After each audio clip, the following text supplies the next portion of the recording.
live. The fucking thing told me I had a plugin update and then lied to me. You would have plugged in that update. I went to go click the update the plugin. The plugin actually didn't have an update. I'm like, bitch, why'd you tell me that? I was misled at the worst time possible. Just to fuck with you. That's why. Indeed. Fuck fucking with me, man. Just stop ducking with me, man. Fucking with me. You fucked the duck, huh? Nothing. Wasn't me. Oh, hold on. Anime, y'all. Anime and manga. What did y'all title the episode out of curiosity? I thought we called it the Shonen Jump Boys. Okay, I put Tripod Part 2, The Jump of Shonen. See, Tyron always does this shit. What? You always do this thing where you're like, I'm gonna be different. And I'm like, listen. What do you mean different? Yeah, where's the boys at, bro? He's like, I still named it the Tripod Part 2. What do you want from me? I want you to put the title we agreed on the fuck. They all don't have to be the fucking same. Tara, okay, I'm glad to know that when you put that way, if everybody goes on a different channel, it'll at least say something different. Tyrone, considering how much of a stickler you are about order, this is like completely out of your character. You were the same person who was like, listen, if the part is named Part 29 and it comes before Part 28 and the title doesn't reflect that, it makes no fucking sense. And using a more modern example, that's like fucking going into your Emerald or Pokemon Y parts and being like, this is not Pokemon Nuzlocke. This is Pokemon Y. Is there a Nuzlocke? Like, the fuck? That ain't how we do things. Consistency, damn it. That's all I ask. Which is actually out of character for me, so I guess maybe I am full of shit. Maybe we are the problema. Also, hey, Red Dragon. I was playing the Naruto sad music the whole time you went on that spiel. And the others will hear it, but you won't. I think I'm gonna just play Persona music in my background. Yeah, Persona. I'm going to use a GIF on an anime I've never watched before, but it'll be a perfect image to tell people to join Persona music. Which Persona song are you using? I'm not using any Persona song. I'm talking about Terrell. Oh. I'm checking now of what my options are. I'm gonna do the one that says "Pursuing My True Self." And yes, so we're gonna do that one. I'm gonna hit the play button. That song. It's short though. We are landing live. Don't sing it out of key. I love that song. Man, Persona 4 soundtrack is hello, Twitch chat. I got some people here joining us. Joker Galore, Masp, how y'all doing tonight? Hello, everyone. I like that Red Dragon goes so Shonen Jump Talk rubs hands. Oh no! Let's get. No, he's the meme. Yeah, he's the meme of the guy behind the tree or behind the window. Yeah. Yeah, it's time to get it ready, ladies and gents. We got a fun discussion for tonight in tonight's edition, as we title it now, thanks to Tyrone's suggestion, The Tripod. Ladies and gents, in case you guys want to know what the tripod's all about, it is for discussion on any topic that normally doesn't really get to fit in, well, any other form of discussions, whether it be on the Pokepod, on the roundtable for Tyrone's channel, or usually in Terrell's streams when he has his single focused discussion videos you could see on his YouTube channel as well. So, with that being said, we decided to take this as an opportunity to talk about various topics that normally doesn't really fit our flow, but I think it's going to be a lot of fun. And Goggles called it Try Attack, and that seems way better. I mean, we could listen when we get the official logo for the tripod, which will be called the Try Attack. We'll work with that. Try Attack is fucking metal as fuck. I want that name now. I like how the running joke with the tripod is that we never seem to agree on names. Try names.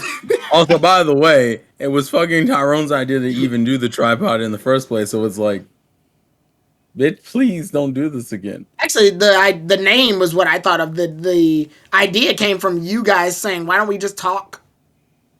Because we don't talk anymore. Yeah, we don't talk anymore. When was the last time we three got together to sit down and talk? Last week. Yesterday. Actually, no, 2 days ago. It was 2 days ago. I lied. It was 2 days ago. I played Nier Automata. Yeah, I played Nier Automata yesterday.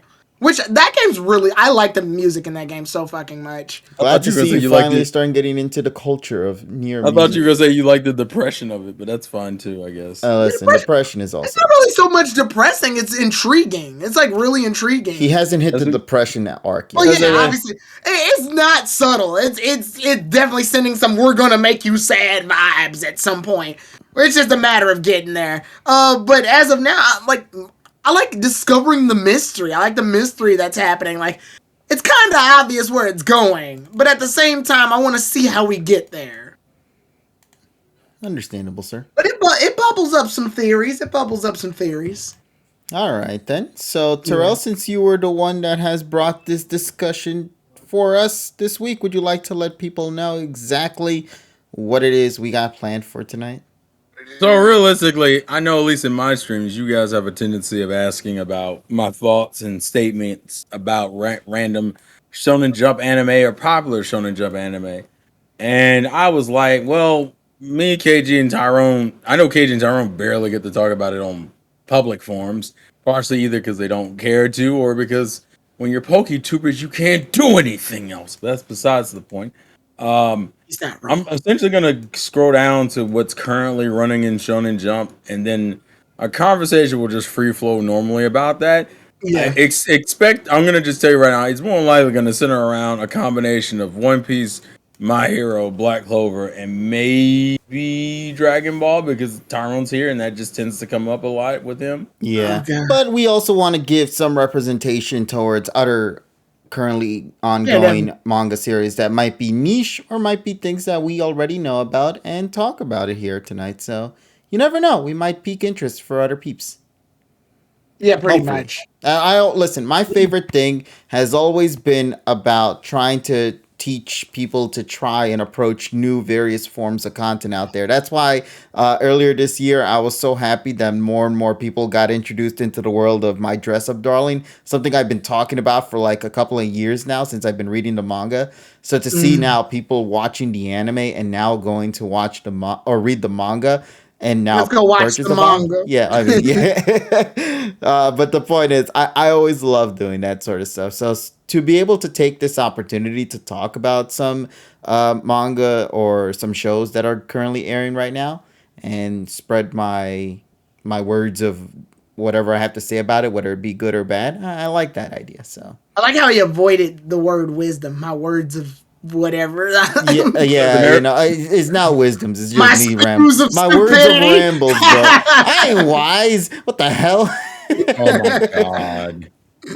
So, for me, just to briefly go on my end before Terrell actually gives us important information.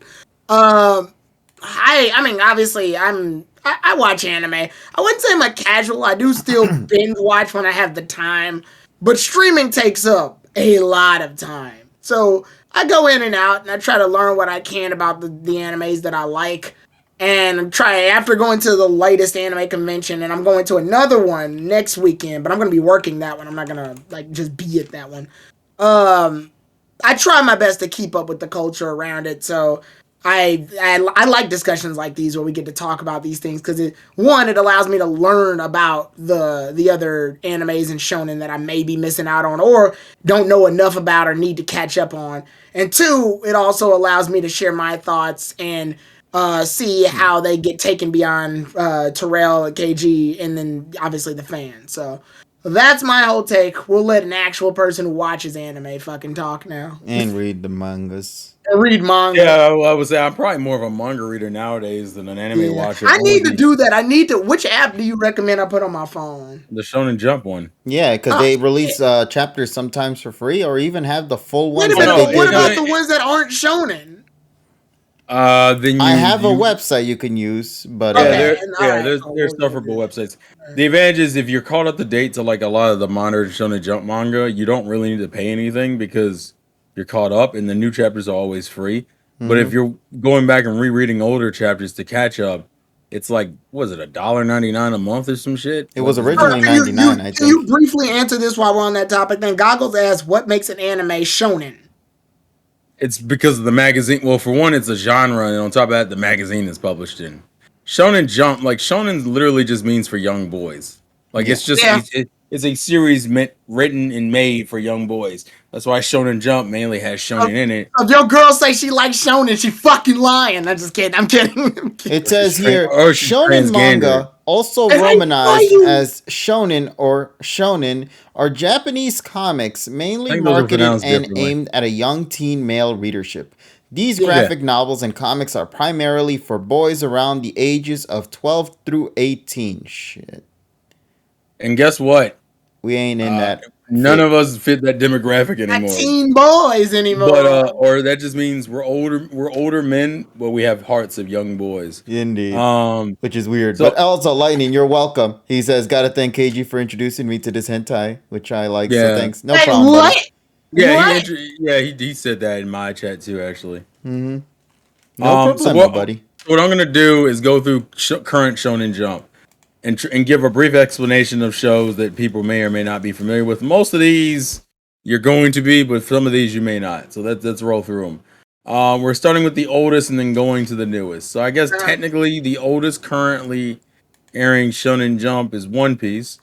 I don't feel like there's really an explanation to give.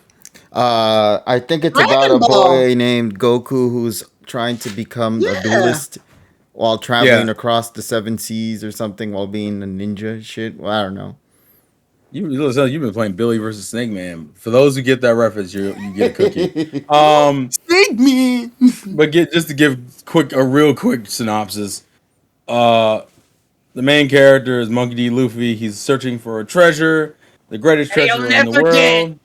Name the One Piece, which is what the show is based off of, and we're following his adventures to Jesus Christ, Orion Sword. He goes, "What's up, Vatos? Happy fake ass holiday." Jesus Christ. Hey, as a Mexican, yeah, I understand.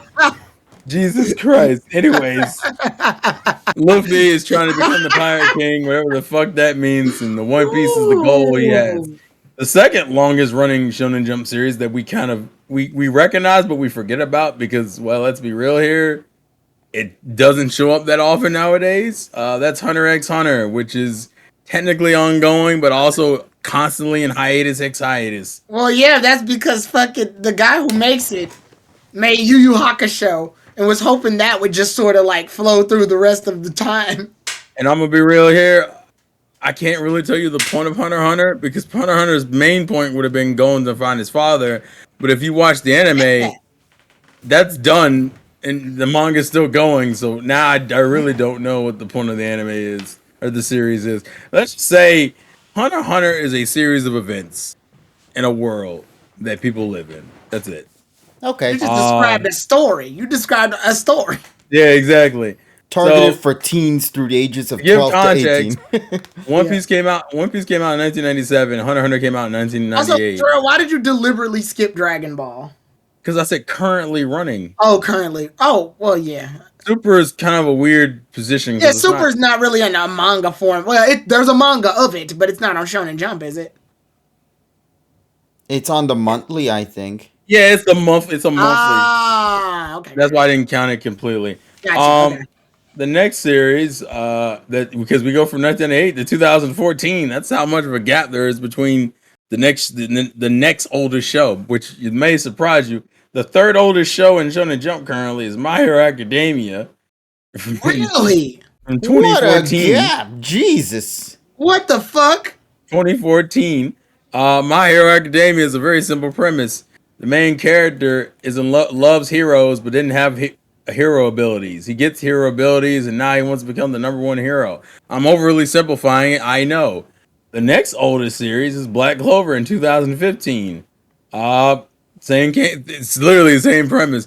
Main character wants to become the Wizard King, but he has no magic powers. He gets the ability. He gets a version of magic to stop magic powers, and now he wants to become the Wizard King with anti-magic. He ate someone's hair. No, he's not exactly. Yeah. The next oldest series is Jujutsu Kaisen. What? From 2018. Yeah. Jujutsu Kaisen's actually been out for some time now. Like it's going into its I think it's in its 4th year currently. Didn't they get their movie like already? Zero. Yeah, it already came out. It came out in Japan already. Yeah. I don't know if it's out dubbed yet, but I know it's out in Japan. Jujutsu Jujutsu Kaisen is about the main character who can eat the body parts of one of the most Demon notorious fingers. Yeah, he can eat the body parts of one of the most notorious demons of all the land, and his adventures to stop curses from ruining people's lives, and also eventually dying from the very curse he constantly eats. I I don't really know how else to explain Jujutsu Kaisen. A There's lot of probably more. eating body parts to get stronger situation going on. And then here's the other one. Then the next oldest series would be Mission. Yozakura. Yeah, Yozakura's Family, which is 2019. Now, this is a series that I think started off. I'm not going to be biased, but I'm just going to say it started off kind of slow and has picked up for me personally a lot. The premise is simple. The main character's parents died in a car accident, and he's essentially scarred physically and emotionally where he can't really interact with people. But he has this one female friend named Mitsumi that he can still interact with.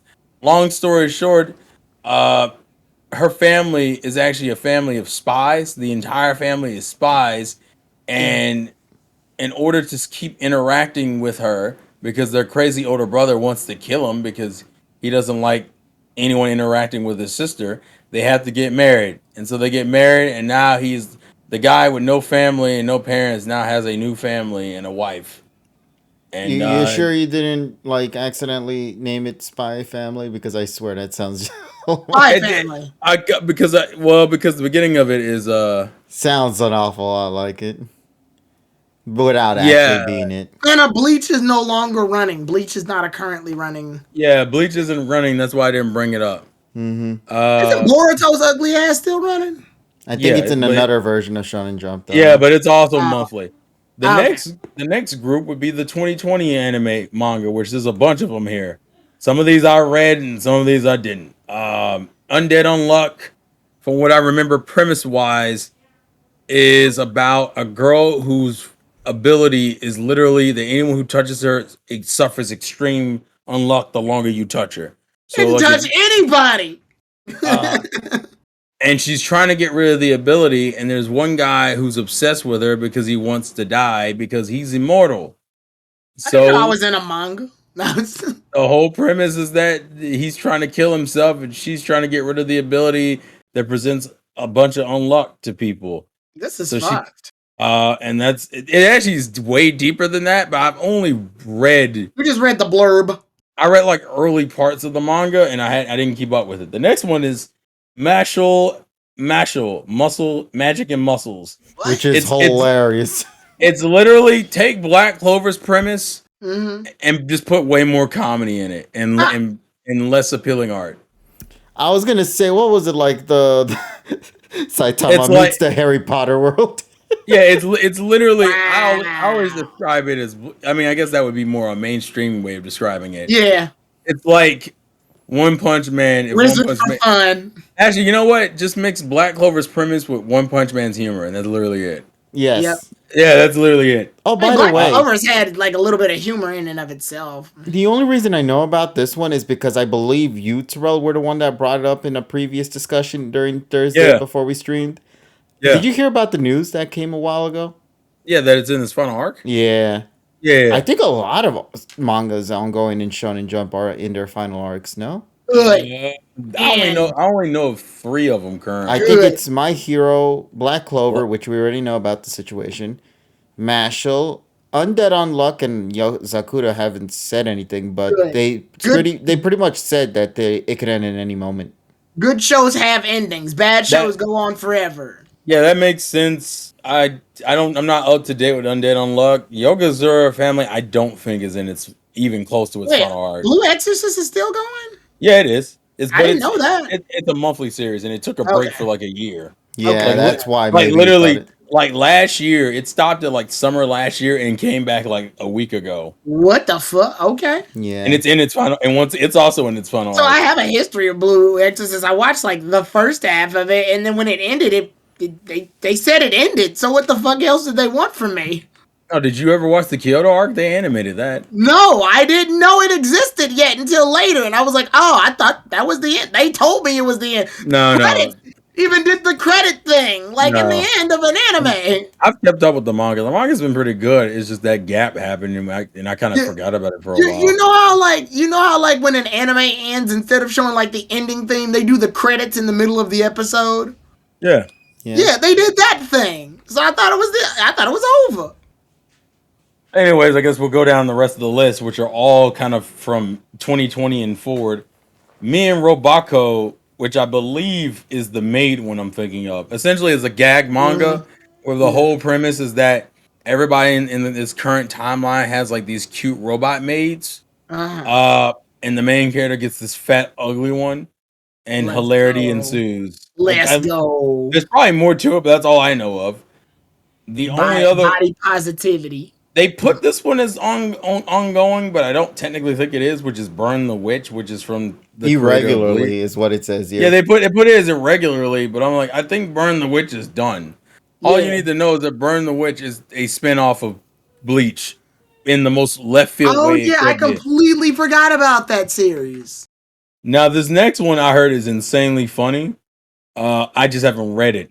It's called High School Family Kokose Kozoku. Yeah, Kokose Kazoku. The main premise is simply this. The main character is starting high school. Here's the problem. His entire family's in high school with him. Why?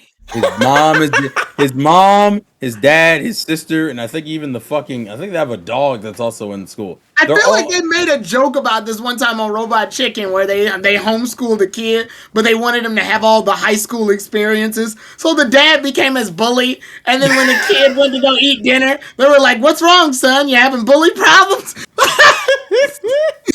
Actually, that's an American Dad joke too. American Dad's done that. Yeah. I just remember Robot Chicken's version of it. It was so fucking funny. Yeah, the premise is literally he's starting high school like a normal high schooler, but his entire family is in high school with him. And then like the mom tries to give him his first teenage sexual experience, and it gets weird because mom. Yeah. Mm-hmm. Like I said, I've heard this manga is really funny. I just haven't I haven't touched it. I bet it's like super cringe. Oh, and the art's relatively bad too, but I think that goes into the humor. That's the point, yeah. The next one I do keep up with and I also enjoy. This one's about assassins. It's called Sakamoto Days. I swear we've talked about this one. Sakamoto Days, his premise is pretty simple. Sakamoto's Days is about a retired assassin who now looks like a fat old guy who runs a basic convenience store and has slowly been getting roped back into the life of assassins. The problem is he has a wife and a daughter and like a family now. There's actually more to it, and it's actually really entertaining, but it's also very heavily a gag manga, but just with a lot of gore. This next one I know of, but God, I don't get it. I don't understand the appeal. It's called The Elusive Samurai. The only thing I know, and I'm gonna be real with you because I think I skimmed through the first chapter and never picked it up again, is that this dude's family's been completely murdered. He's like a 8 to 12-year-old child trying to reclaim, I guess, his family's like honor or like or like social standing. But he has no physical attacking capability. He's literally just known for like dodging and ducking and like you can't touch him. That's why he's called the Elusive Samurai. This next one is also a gag manga that I think has a better setup, but it flips between being comedy and like magic. So Witch Watch is what it's called. The premise is simple. The main character is an ogre.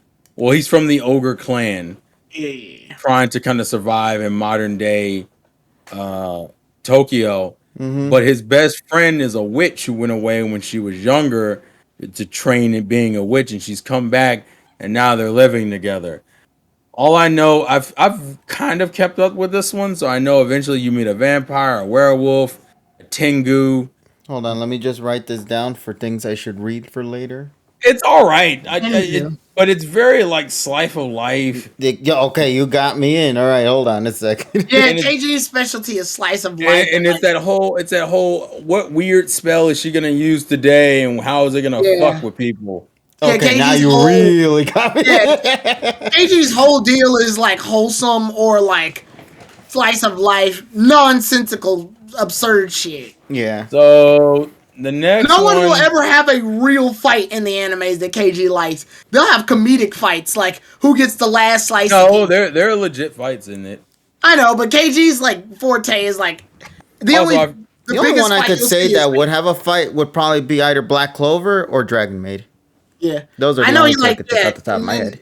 And then if So- Nichijou is a fight, it's a fight between the principal and a deer. Hey, listen, man, that fight is top 10 best anime fights of all time, all right? We don't need to get into that discussion. But continue, Terrell. just to give context, Elusive Samurai, Witch Watch, and what we're gonna talk about next are all 2021 anime How long is this mangas. list? That means the Shonen Jump book must be thick as fuck. Yeah, it has to be. Yeah. Uh, Also, we're- right now, though, just a heads up, too, we are skipping some, and I do want to bring that Yeah. up once Terrell finishes this up, though. Yeah. Oh, like, okay, so I've always taken into this before Terrell continues again. Sorry. When I don't collect Shonen Jump magazines anymore, but when I did, it had about six six. That's because series in America. it. That's because America never got licenses to everything. Yeah. Shonen Jump's always been bigger than that. It's just that America only got licenses to certain shows. Like actually, when you look at Viz's app for the Shonen Jump, because they'll show the covers and the color pages and shit, it only shows the series that they have licenses to. There's a bunch of shows they don't have licenses to that you just don't see on the cover. They actually go out of their way and take them off the American ones because they don't have licenses for them. Also, because half of them don't last that long. There's like 3 or 4 of them that I have skipped because they only went for like 9 or 10 or 12 chapters and got canceled. Like the one I liked a lot, and I think KG knows it, the Hunters Guild Red Hood. God, I'm so mad with that one. That one I think had a lot of potential, and they just canceled it after like 12 chapters. It was a shame. The next one I have no idea with. I'm gonna be real with you. It's called Blue Box, and it looks like it's a romantic comedy based in sports. If I'm gonna read the quick synopsis, it's about the main character is a part of the boys badminton team. I always forget how to pronounce this word sometimes. Badminton. Every morning he trains alongside his upper class woman and fellow crush, who's a part of the basketball team. But then she moves in with his family, and then their parents leave to work in Japan abroad, which leaves him living with her, and their relationship blooms from, I guess, being fellow workout partners and sports fans to something more based off of the synopsis. I've seen this, I've just never read it. Yeah. The other one I think Tyron's gonna get a kick out of just because of the title. And we're still in 2021, by the Here way. we go. It's called PPPPPPP. What the fuck? And I mean that it's like it's like 3 or 4 PPs. It's like 6 PPs. PP to the second power. This is another one I have not watched or read, so I'm gonna have to read the synopsis. Lucky Otagami is one of the 7 children who all love the piano. After a divorce, he was left with only his mother and while his father took his siblings. So he's been separated from his 6 other siblings. They all became prodigies though, and Lucky was forced to live in an abusive life. Oh no, they became prodigies while he was forced to live an abusive life in his relative's home after his mother fell into a coma. When his mother wakes up, he believes everything's all right with the world until he discovers she only has 1 year to live. Lucky decides to become a professional pianist so his mother can see him perform with his siblings. That's actually really fucking uncalled for dark. I'm not gonna lie, that's a little uncalled for. Yeah, what the hell? It's literally based in tragedy, and like I'm gonna make my mom watch me and my siblings before she dies in 12 months. The fuck? Damn, so it's gonna be short and a manga. Whoa. Yeah. This other one I've read, but I don't really know how to properly explain it. It's called a Shineman. Essentially, what happens when you throw a human into the demon world? Actually, demon Isn't mafia. that sound like Irumakun in a way? Yeah, but let me phrase it. It's more throwing a human into the demon mafia. Essentially, this dude is trained to be a shonen main character, but he doesn't live the life of a shonen main character because he's really not a shonen main character, and he hates the fact that he's not a shonen main character. And then he run across a demon and go, "Oh shit, demons are real. Maybe I can become a shonen main character. I'm gonna join her group." and it's like this demon girl who's the boss of a Yakuza gang. Also, thank you for following. What is it? British fuck. Where is it? British Parliament. That's actually hilarious. Thank you for Right. following British Parliament. But yeah, he's essentially a guy who wants to become a shonen main character who has now joined the Japanese demon Yakuza. Right. And that's the best way I can describe it. I read it. It's pretty entertaining. It's nothing crazy, but it's Okay. entertaining. The next one, there's only like So five more. okay, perhaps let's see, what was it? Oh yeah, son. As to which shonen manga she should start with based on. Oh, okay. Somebody's asking a question. I think it was. When will it be okay to let my daughter read or watch shonen anime, and what should be her first shonen? Ooh, well, That's subjective. I mean, I would stick with like some of the. It depends on how. It I would depends stick on with how. something like My Hero. I guess My Hero Academia is okay. The early parts of it maybe. Early parts are. It I depends mean, on how. let's face it, the kid's How gonna old is your wanna watch daughter? what. How Yeah, old is your? but Give how us. old is the daughter Give us. without All right. giving This us is too the, much information? all right. This is what we need. We need the age, and we need what she also currently watches, Yeah. and that'll give me an idea. While she's typing that, I'm gonna go to the next one. It's called "Protect Me." Hugomaru. Yeah, Shugomaru. Yeah. All I know about this one, from my understanding, is I've read a little bit of it. The main character is this girl, and she has a childhood friend who looks like a kappa. I don't know if he's legit a kappa. He looks like one, and which are those Yeah, the Japanese. little ducks with the fucking leaves on their But he head. doesn't look like a duck, but he has like the physical like height of a kappa. Yeah. And I guess the premise is that she's from like a well-off family, Hey, yo, and stop the kappa. he's been here to like protect her, but he's like relatively bad at it. Mm-hmm. But not really though, because he's actually really strong. He just has a bad tendency of goofing up.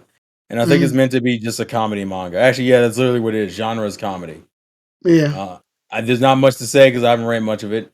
The next one is Dororon. I love that show. Yeah. I know. That. I know it's not that. I'm fucking with the title. Quick way to explain this. I very much think this has the makings to be another Bleach, depending on how it's handled. Oh no. you mean Rush? In some way. Well played. The premise. I'm reading this from Wikipedia, by the way, Orion Sword, and some of this I'm just coming off the top of my head because I've actually read some of these series. Dr. Stone's over, right? Yeah, Dr. Stone's been over. Dr. Stone ended in March. Okay. So this one is literally about a kid. It's kind of like it actually follows the same theme My Hero and Black Clover follow. Main character doesn't have like spiritual key abilities, and there's like this group of elusive samurai. I don't mean that literally, but they're like samurai warriors that fight demons. He meets a demon, bonds with it. It possesses his sword, so he can also fight the same way those samurai fight, and he has come to save people.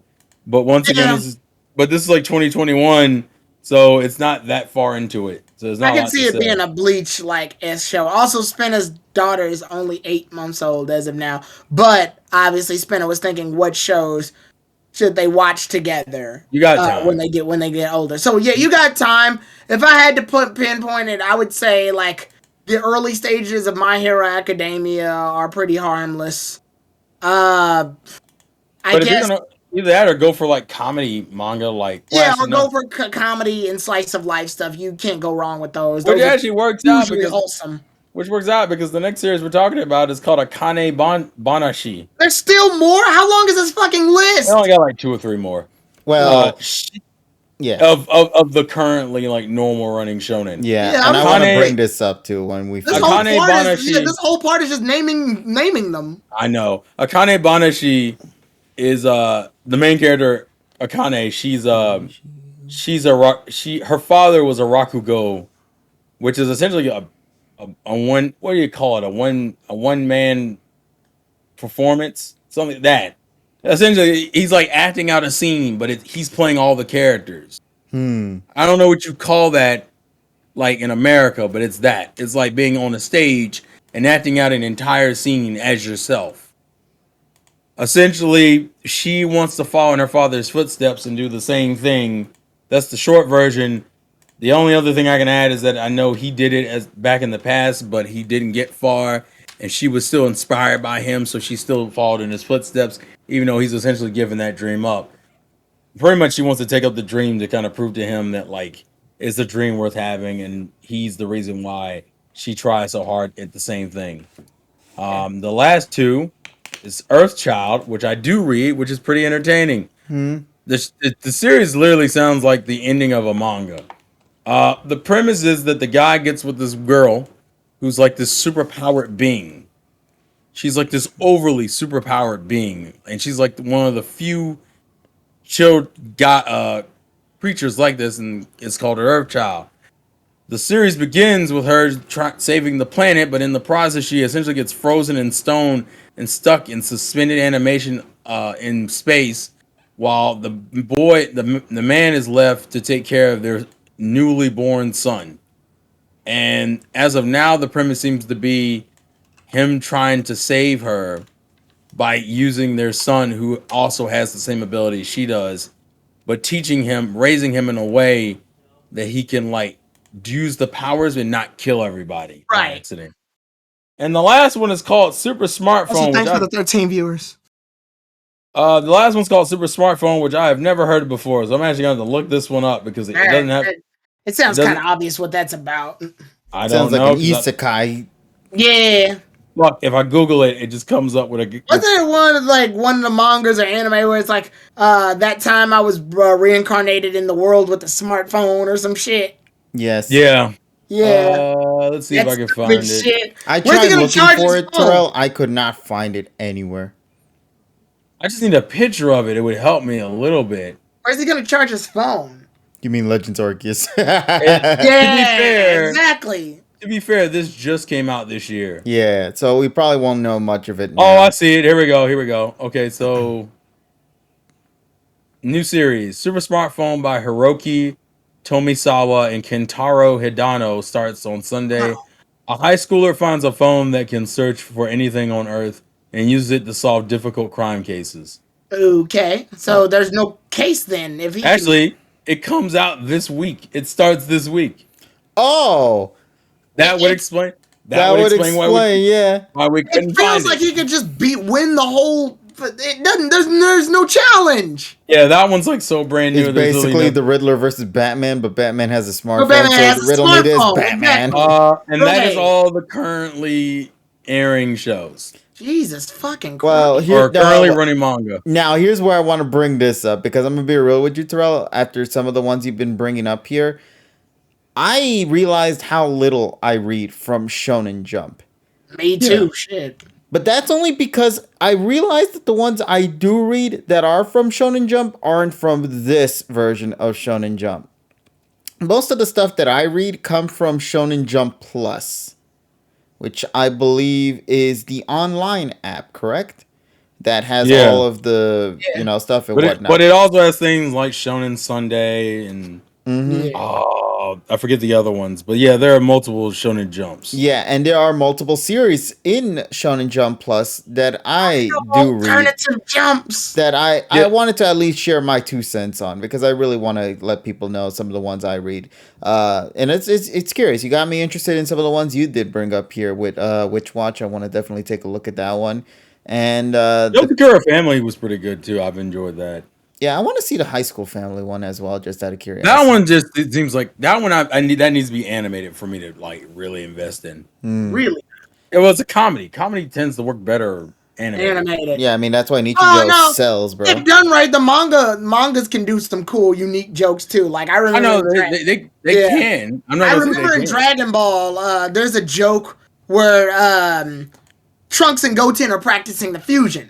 And when they do the poses for the fusion, Toriyama doesn't bother drawing them over again. He just reuses the same panels. And when he does, Krillin's in the background going, hey, isn't this just the same panel as last time? And then Toriyama's in the background of Krillin going, it's true, it is. Like, that can only work in the manga, though. Yeah. Or like when Goku hits Yamcha so hard, he breaks the fucking manga panel and lands back down. Once again, only manga exclusive. Yeah, that's a manga exclusive joke. Yeah. Yeah. So Just to quickly get into it, for my side, what I want to talk about real quick is something from Shonen Jump Plus, because to those who might not be familiar with it, Shonen Jump Plus is basically an online manga platform. So they have mangas that either release daily, weekly, bi-weekly, and even monthly. So it's like a mesh of all of the Shonen Jump varieties that are available physically that you can acquire digitally through this platform. And as Terrell stated before, you can read the newest chapters when they drop without having to necessarily purchase any fundings and subscriptions for said app. But if you want to catch up to anything that has been released before in the past, you will need to pay for the subscription fee, which is like, as you stated before, like $2 or something like that. It's like $2. It's like $2 a month. Yeah, which isn't a lot. So if you guys want to ever so if you ever want to catch up on some things, this is a great place to do so. Now, Shonen Jump Plus is where I personally have gotten introduced to a lot of ongoing manga that is currently airing at this moment, and I thought it'd be kind of fun to not bring all of them up, but just to bring up a couple. For example, I want to bring up, I don't know if you maybe heard of this one, Ayakashi Triangle. I knew you were bringing that. I actually was looking for that because I was like, yeah, I thought that was in the other one, but no, it's in this in Plus. This one I will give a really quick synopsis of. Main character's ninja, love with a girl, but for some reason it turns into a girl thanks to like ninja related hijinks, and it's a bunch of ecchi yuri I keep romance. That cat. Huh? Yeah, that's the evil spirit. That's the one responsible for causing the transformation. Yeah, and as long as that fat cat lives, he will be stuck as a she. Oh, Red Dragon said they just moved it recently. Oh yeah, it says right here. So it's like Ranma a little bit. Yeah, it says here it was running on weekly from June 15, 2020 to April 18, 2022, but was pushed to Shonen Jump Plus on April 25th. And the reason why is pretty obvious. It has like True Love Rue level of ecchi. Like, wasn't there like a recent chapter that dropped a while ago that like was so bad they had to figure out what to do with it? The American one actively refused to fucking drop that chapter. Damn. Yeah, it wouldn't. I think it was like actually it was like 2 chapters because it was like it was a like shower thing. I think it was or something. Yeah, like they just refused to do it. They refused to do it. Now, so we. Oh, go on. I don't even know if does that have English? Does it have an English manga volumes? Like, can you buy the manga volumes? Oh, I don't know about the volumes, but I know about the What's up, Juju releases. But I will admit though, let me see here. Ayakashi Triangle has been licensed for simultaneous publication in North America. In January 2022, both Manga Plus and Viz Media Shonen Jump revealed that they would not publish the series' 74th and 75th chapters. Viz Media retired the book volumes for purchase on their website. Seven Seas Entertainment announced that they had licensed the manga and will release it in uncut print and digital formats. Really now? There's another one I want you to mention. I don't know if you see it. Oh, don't worry, I'll bring. But just to briefly bring this one after Terrell's quick summary of it, I'm gonna say I really like this manga. It really has some good moments in there. The ecchi moments are also very ecchi too, especially with the female protagonist, bro. What is the last chapter of Ayashi? What's the latest chapter? Viz still pushes it. Yeah, Viz still pushes it. I think right now it's currently in chapter 88. Yeah, something like that. But yeah, it's still ongoing. Right. It's still ongoing. The one I got into, thanks to a friend, was called, and it's actually Viz also has it. It's called. Let me make sure I get the name of it. Donda. It's about aliens versus Donda. Don. Got it. It's literally about aliens. That's not what showed up when I typed it. DANDADAN. Oh, Don. Dan. The Don. Don. Which is about the only reason I know this one, Terrell, is because of you. Actually, you were the one that brought this up to my attention a while ago. And I was introduced to this by a friend. He was like, "Bro, you should check this out." And I said, "Fuck it." I read it. I'm up to date on it. It's fucking great. It's literally aliens versus ghosts. No, wait. Yeah. Was it ghosts? Aliens versus Goggles. Okay. Or Ayakashi. Ayakashi. I guess I would. Also, Goggles. Just this is probably from me. Goggles just said, speaking of Dragon Ball, I'm going to complete my collection of the orange box. Technically, you should buy the Blu-ray box set instead, but I get it. I get it. The orange brick is affordable. It's affordable. It's cheap You and literally affordable. you buy the orange brick for 2 reasons. 1, it's affordable. 2, it's the only collection where you get Bruce Faulkner's soundtrack. True. The only one. No, I thought you could get it on The Blu-ray? Oh no, never mind. They discontinued those Blu-rays. No, they stopped because Fruit Faulkner and Funimation had a falling out. Also, you technically can get it on another one, but it's literally the DVD cases with like 3 or 4 episodes on them. Yeah. The individual cases, which you would have to buy every last, but fuck that. Fuck that. Just buy the orange bricks if you're looking to do that. So, yeah. He says, I already have the Boo Saga. You went backward? Okay. Go ahead, Terrell. But yeah, it's aliens versus like demons. And the main character, almost every main character has a weird ability. Literally, the series starts with the main guy getting his balls and nuts stolen. Actually, I think it's dick too, if I remember correctly. What? Isn't that what? Okay. No, you're right. It starts with him losing his dick, and then later his balls get stolen. What the fuck are y'all? What the fuck? And This is a Japanese manga series written in and it's by this weird old demon granny who steals the dicks of men. What the fuck? And I'm not gonna spoil it, but each main character you run across is pretty much possessed by a different like demon or alien. Mm-hmm. It's interesting. It's pretty entertaining. And then obviously It's we got something. things like Blue Exorcist, which we already know about, but that's another one. But go ahead, KG, if you have other ones. But other than that was another one I wanted to bring up just because of the sheer. Guys, by the time we're done with the list, we'll be over with the part. No, we still have. It's not even an hour yet, buddy. We're good. Yeah. And also, this list isn't that big. It's very small. I'm saying naming them has taken up like. Oh yeah, but it's also giving. It turns me off. Jesus Christ. Actually, I will say the art in that series is fucking goat, though. I love the art. Yeah. The characters. All right, what's the next one? The next one I have for you guys, I'm skipping through a couple of them. I'm not going to read all of them. The next one I want to talk about is Even If You Slit My Mouth.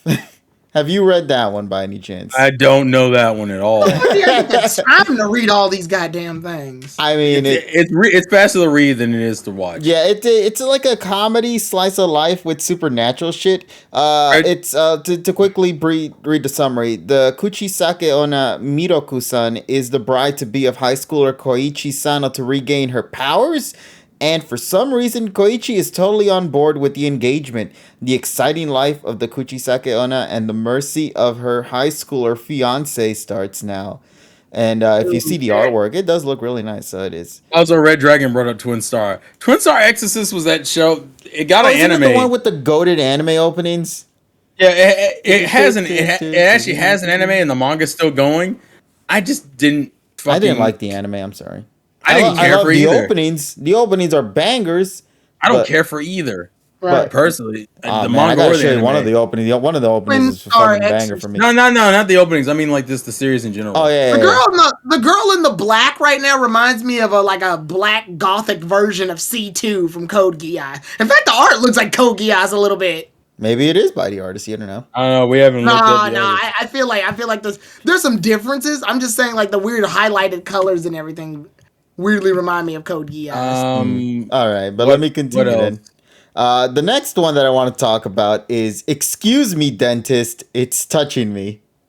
This one is a comedy series, and the whole premise behind this is on a person named Takuma Kurosumi, a member of the Yakuza group, who falls in love with the dentist Tomori Shirayuki during an appointment under the belief that Tomori is a woman. In reality, he actually is a cross-dressing man of a rival Yakuza group. Does he have tits? Crossplay. Those are real fucking tits. Fuck you. Like, fuck you. Have you never? Well, actually, no. In Japan, they actually sell like these. The boob bags. Yeah, exactly. Yeah. So that's kind of what they're doing with that. So it's like two Yakuza groups. Yeah, man, when y'all keep naming these titles, I keep typing them on Google, and I'm doing the thing right now where, like, they can display, like, the viewers can see what the fuck I'm searching right now. Uh-huh. Tread fucking lightly, guys. Jesus Christ. Listen, man, this series is actually very popular because at the time of its release, this one shot won first place on a Twitter trend, exceeding 2.6 million views, and became the most viewed one shot work on Shonen Jump Plus in history. I haven't looked it up, so I have no Due idea. to the popularity of said one shot, though, Yamakazaki Right. decided to adapt it as a full length serialization on Shonen Jump Plus, which is Right. where we're Nice. currently at right now, which is really good. Really is interesting. It's nothing that I would say like go right away, but I legitimately had some laughs with it, so especially with the first chapter. So let me continue on. I got a couple more here. The next one I want to talk about is Hokkaido Gals Are Super Adorable. Has anybody read that one? And also that deserves an anime so freaking bad, bro. That one's not clicking any bells in my What's head. it called? It's a very, very adorable. Hokkaido Gals Are Super Adorable. It's probably a shoujo, but it feels like. It is a I can watch a few of what KG suggests, but at some point they all start blushing together as like gushy shit. The way we'll do it. This one's the slice of life. Like the other ones are like supernatural or like Yakuza or shit. And then Alright, this is the one- first slice of life one I want to bring up. Okay, I think I found it. What I'll do, Tyrone, is I'll give you my top 3, and I guess KG can do the same. I think I found it. I can't explain it, but the girl on here, the blonde one, kind of reminds me of the girl from My Dress Up Darling. I don't know why. Oh, it reminds me of My Girlfriend's a Gal. That's what it reminds me of premise-wise. You know, see, look, Orion says, oh, yes, I'm reading that one too, KG. Hey, I like that. Congratulations on that one, buddy. But yeah, so I can't wait to learn more about this manga. I don't think it has an anime airing just yet as of this current moment, but it is available on Shonen Jump Plus. It is really very popular, which is why it's still ongoing. But to briefly talk about the summary behind it, teenager Tsubasa Shiki moves from Tokyo to the city of Kitami in Hokkaido.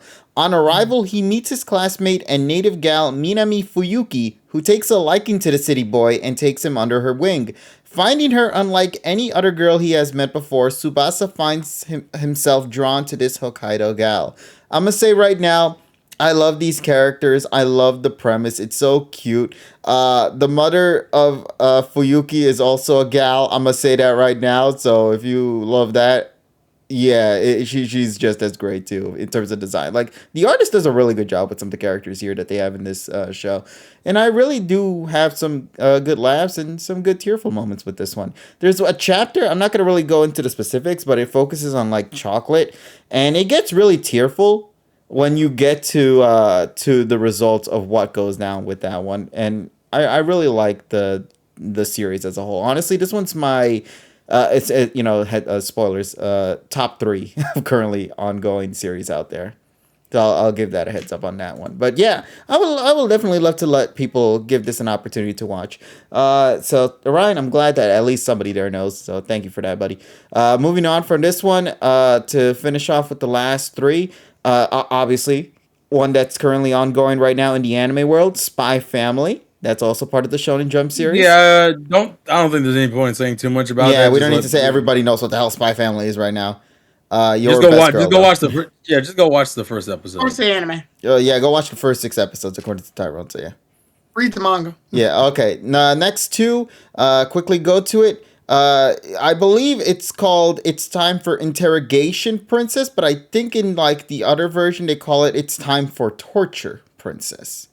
When I type in It's Time for Interrogation Princess. Wait, you don't know this one, Terrell? Yeah, that one's new to me. Okay, so to briefly talk about this one, it's basically a princess who has been held captive by the Demon Lord's army and is scheduled to, at some point, and I say this some point because you'll learn later that there's so many chapters about it, that she's supposed to be executed. However, the funny thing about this show, or this manga series, is the way they interrogate her is hilarious. They find her through a lot of like cooking means. So you see her like fangasming over different foods because since she's being interrogated, she's having to, the demons have to figure out like what they can do to get her attention and whatnot and be on their side.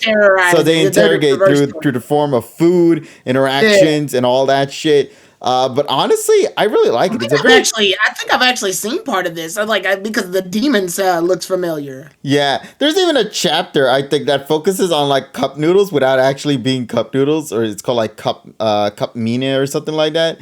But the overall story is really good. I love it for what it is. It's nothing groundbreaking or anything, but if you just want a nice little literally one of the colored covers is like ramen with pork belly, eggs, and fucking all the shit in it. Yeah, like I said, it's a really cutesy series. It's nothing super serious, but for what it is, I enjoy it. So yeah, last one just to quickly go through is World's End Harem. Yeah, I don't really. I know what that is. Yeah. I know what World End Harem is. Yeah, so I don't really need to go into that one. Everybody knows what the hell World's End Harem is, especially since it aired last season. I think it was. Yeah. Mm-hmm. So if you guys already know what that is, yeah, there you go. So that's that. And to me, like I stated before, most of the stuff I've read has been from Shonen Jump Plus, and these are the ones I personally pick. So yeah, that I would recommend for people to enjoy. But I'll pass this back on to Terrell now. So we've gone through the majority of the shonen. If there's any recommendations I would throw out, I would say, I would say Don. Don. I would say, I don't know if I would. I like it. I don't know if I like it enough to recommend it like that. I would say I'm trying to pick shows that are just straight manga. Oh, and I guess there's one I like that's by the creator of Tokyo Ghoul, and that's Chojin X. It's still kind of early in its early chapters, but I fucked with it. But if I had to take my three, it'd be Don, Sakamoto Days, and probably Yokazura Family. Those are like the three I'll push right now. No. KG, I don't know if you want to put your three out there real quick. All right, sure. Yeah. To put my three out there, I want to say, and these might sound weird ones, but honestly, because I enjoy them a lot, I want to push them as well. I want to put Spy Family, which I've been reading the chapters for a while now, so it's not like I just got into it. But Spy Family, I've been enjoying them when they drop. Hokkaido Gals are super adorable. And Ayakashi Triangle. Those are my personal three ongoing ones right now. I might skim through Ayakashi Triangle. It's like I said, it's cutesy. The girls are great too. The premise are great. The cat's stupid, but I love the cat. The cat's stupid. Yeah, and I also would like to give recommendation. Whenever you guys get the chance, go watch or go read Hokkaido Gals are super adorable. I think you guys would like it, especially if you love gals. You brought it up 7 times. I got no choice. No, you do. You could just say no. I got no fucking choice. You fucking reading that shit right now, buddy. You're right. You leave the call now and start reading all 70-something chapters because I don't know how many chapters. Doing all this. But yeah, those are my 3 picks though. So yeah. So we'll run with that. All right. So now we're gonna get into things that are more general basis. Just so to give context, since for those who don't know, we know of at least 3 Shonen Jump titles that are about to end. They're either in their ending arcs or ending soon-ish. And the 3 that are like that are Mashle, Muscles and Magic, My Hero Academia, and Black Clover, which has recently stated it's starting its final arc, along with a 3-month hiatus. We're going to kind of focus on these 3, mainly probably My Hero and Black Clover, because let's be real here, I think I'm the only one who's somewhat kept up with Muscles and Magic. Yeah, I'm sorry, I have not. No, it's fine. So just to give a general premise where we're each at in those 2 series, I am up to date manga with My Hero and Black Clover. Tyrone, where are you at with those 2? I'm not up to date with either of them. Well, no, I am up to date with my Hero anime wise, not manga wise though. And what episode did you last leave off with Black Clover? With Black Clover, they're in the tournament right now. They're in the wizard tournament or whatever to decide you gotta be in the 70s, I'm thinking. Yeah, that's in like the 70s or 80s, yeah. 70s, maybe like 80s. Yeah, they're in the wizard. Well, yeah, they're in the wizard tournament. What was the last event who's going to be the wizard knights? What? What's the last event in that tournament you saw? It's I want to say we're approaching. Technically, I'm approaching the first fight now. They just got done with their training shit. Okay, then yeah, you're just starting that arc. Okay, gotcha. And then KG, where are you at with Black Clover and My Hero? We already talked about Black Clover before, so you know that one. My Hero, I've been kind of going back and forth with that one. I don't know if I'm actually caught up with it. Although I did see Invisible Girl finally get her art design, so I'm happy with that one. Yeah. I'm kind of sad, though, a little bit. Part of me would like the mystery. I liked the mystery of the Invisible Woman. Can't believe the cutest girl in 1A happens to be the one we can't see, man. Yeah, but I like the fact that we could... I thought that was the joke. Yeah, but I also like the idea that we couldn't see her. Like, we don't know what she looks like. That was the beauty of it all.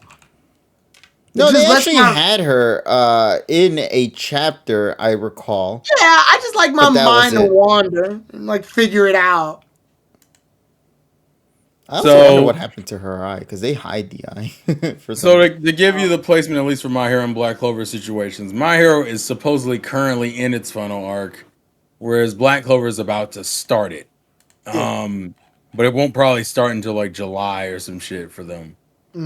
Or early August. I don't remember specifics. Now, I don't want to get into the specifics of the spoilers because I don't think Tyrone... I mean, really, it's not even that much of a spoiler. It's the Shigaraki War arc. That's literally all it is. Mm-hmm. Yeah, the stuff that's already coming up. And we're just getting the come to pass. Where 1A's going to fucking lose because the villains are way too powerful now. So...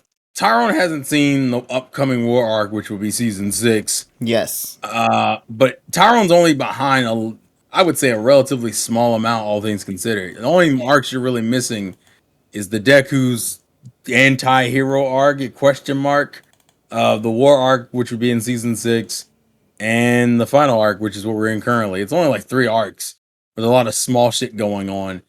So we can kind of talk about, and plus the shit in the war arc is shit that's been set up from when Tyrone's already past watching. Right. I'm curious, those in the chat, let me know how you're currently feeling about My Hero. And Tyrone can talk about this from an anime perspective, and me and KG can talk about it from a manga perspective. Because I think it all leans in the same direction, ironically enough. Yeah, Dorian, so I said arc for the Deku thing, because we both know it's not an arc, it just portrays itself as such. Yeah, pretty much. I'll let Tyrone go first, since he's the most behind, so it'd be interesting to hear his opinions. How you feel about My Hero currently? Oh, just like currently. I mean, Emmy says I dropped season 5, so they're jumping into the war right now, and like they boosted Shigaraki. I always thought that Shigaraki's powers were kind of busted. To be able to kill somebody just by a touch, it's kind of fucked up. Like, I'm not even sure how the hell you beat someone like him. I'm not even sure how you fight someone like him. Does he have to physically touch you with his hands? Pretty much. Like, okay, so he can't get hit. Like, nothing stupid will happen. Like, if I punch him in the face, my hand touching his face will kill me, right? I think he has to be the one to... he has to initiate touch. Yeah, he has to be the one to target you. Okay, got it. It's almost like, what's his name's power? The one that can mind control people if they respond to his questions. Don't remember his name. He was literally in the season before that one. Or in the arc before that one. I can't remember his name. Anyway, so yeah, like the villains got amped up because I guess the heroes were getting a little too strong for them to handle. So they had to boost the villains' powers. But now the villains are too strong and like 1A is going to wind up fighting them. And they're going to get the shit stomped out of. Like, how do they even fight this? How do they combat it? And I'm sure, obviously, spoilers ahead or whatever is coming. But, like, I'm generally... would you say that, KG? I don't know if I would say spoilers ahead coming on that, because it's not... They haven't really come up with a... I don't think we have... Weird, but I maybe like world-building spoilers, if anything. Yeah, but, like...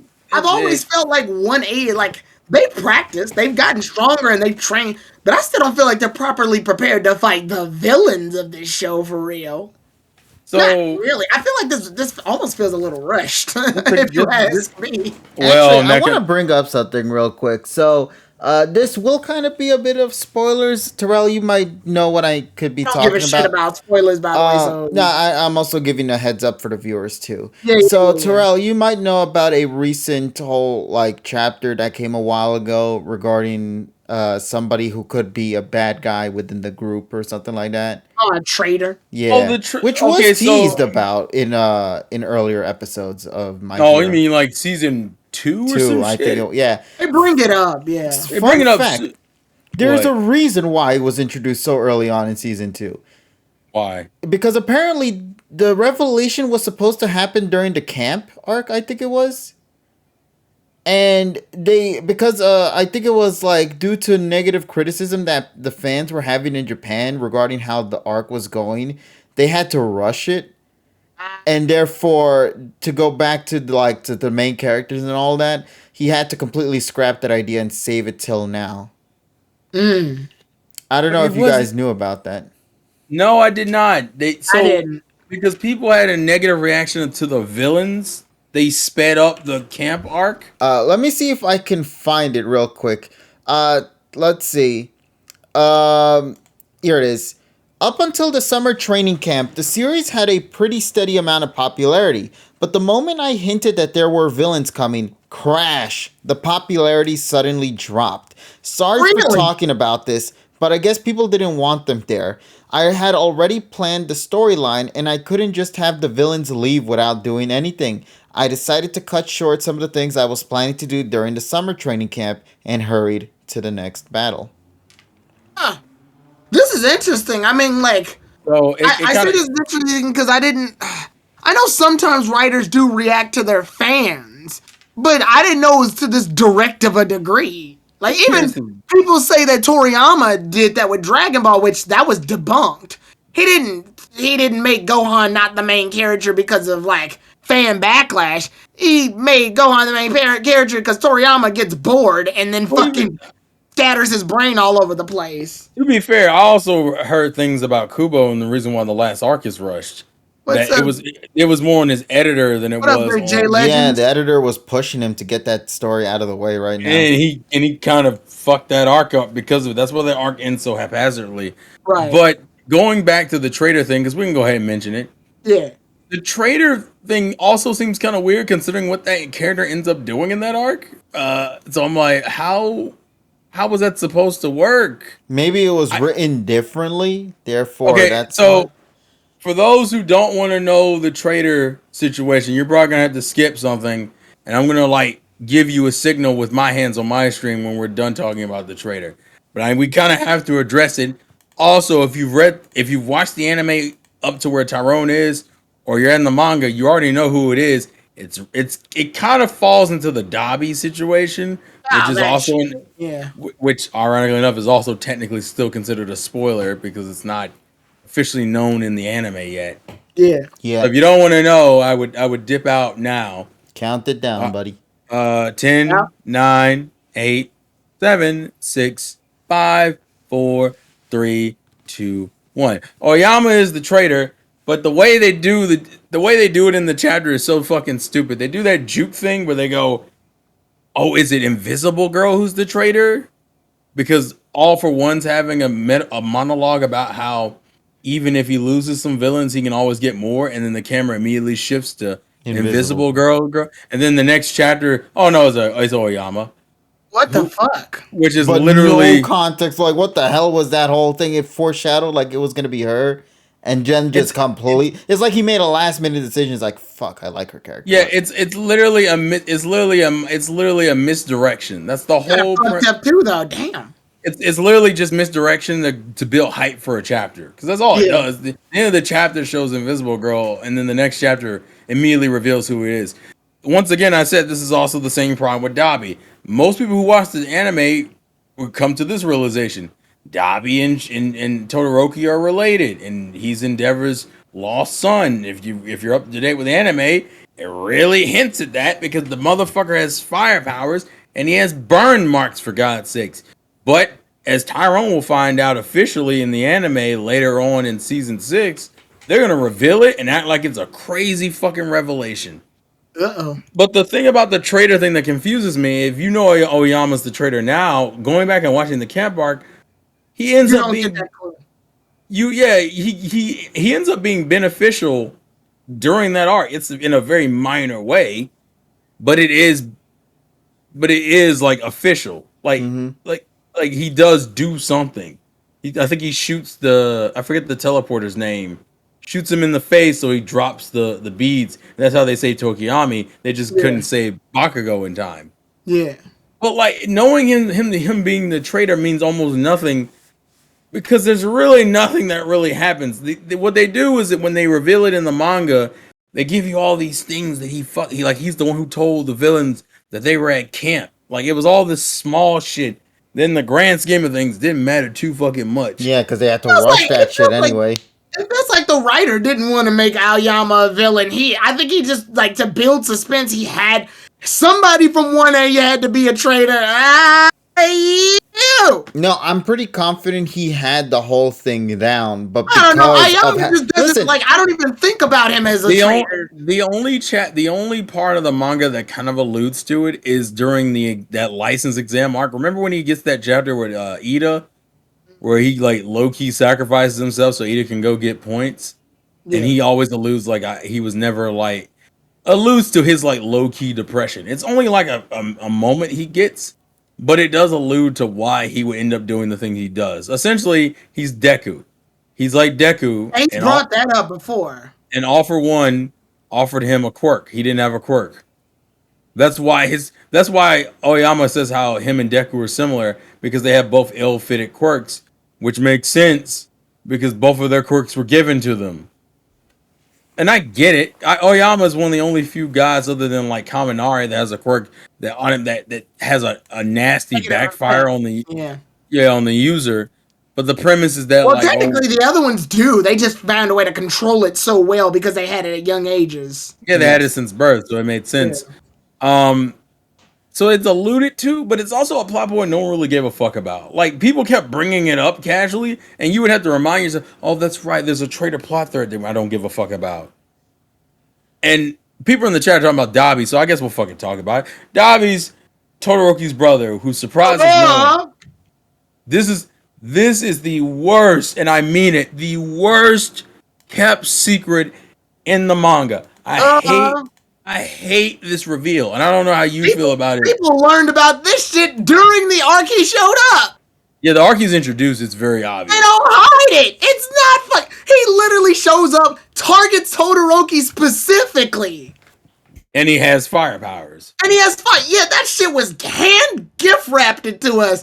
Man, you couldn't show us a secret that's more obvious if you had just flat out had the text in the goddamn sub box. Man, that was so stupid. So now, since Kevin's read the manga, you've seen how it's revealed in the manga, Kevin. Yeah, right? There was even a chapter where they even like continued to play with the hint, saying "your" and then like blood splatter. I think it is that covers that part of the word. Yeah. Man, that was the dumbest secret in anime history. That's like saying Frieza's evil. Like, so to give context to Tyrone to explain how it goes, we're in the middle of a fight. You got Endeavor, you got Deku, you got all fighting Shigaraki and fucking Aizawa. They're going at it, right? They're throwing hands, and Dabi's bitch ass comes up on the teleprompter on the goddamn like Jumbotron to reveal how heroes ain't shit and how terrible they are. And he goes, "You wanna know how I know heroes are so terrible? Because my father is currently the number one hero. Yes, I'm his son, his fucking ill-forgotten son. And look what he did to me."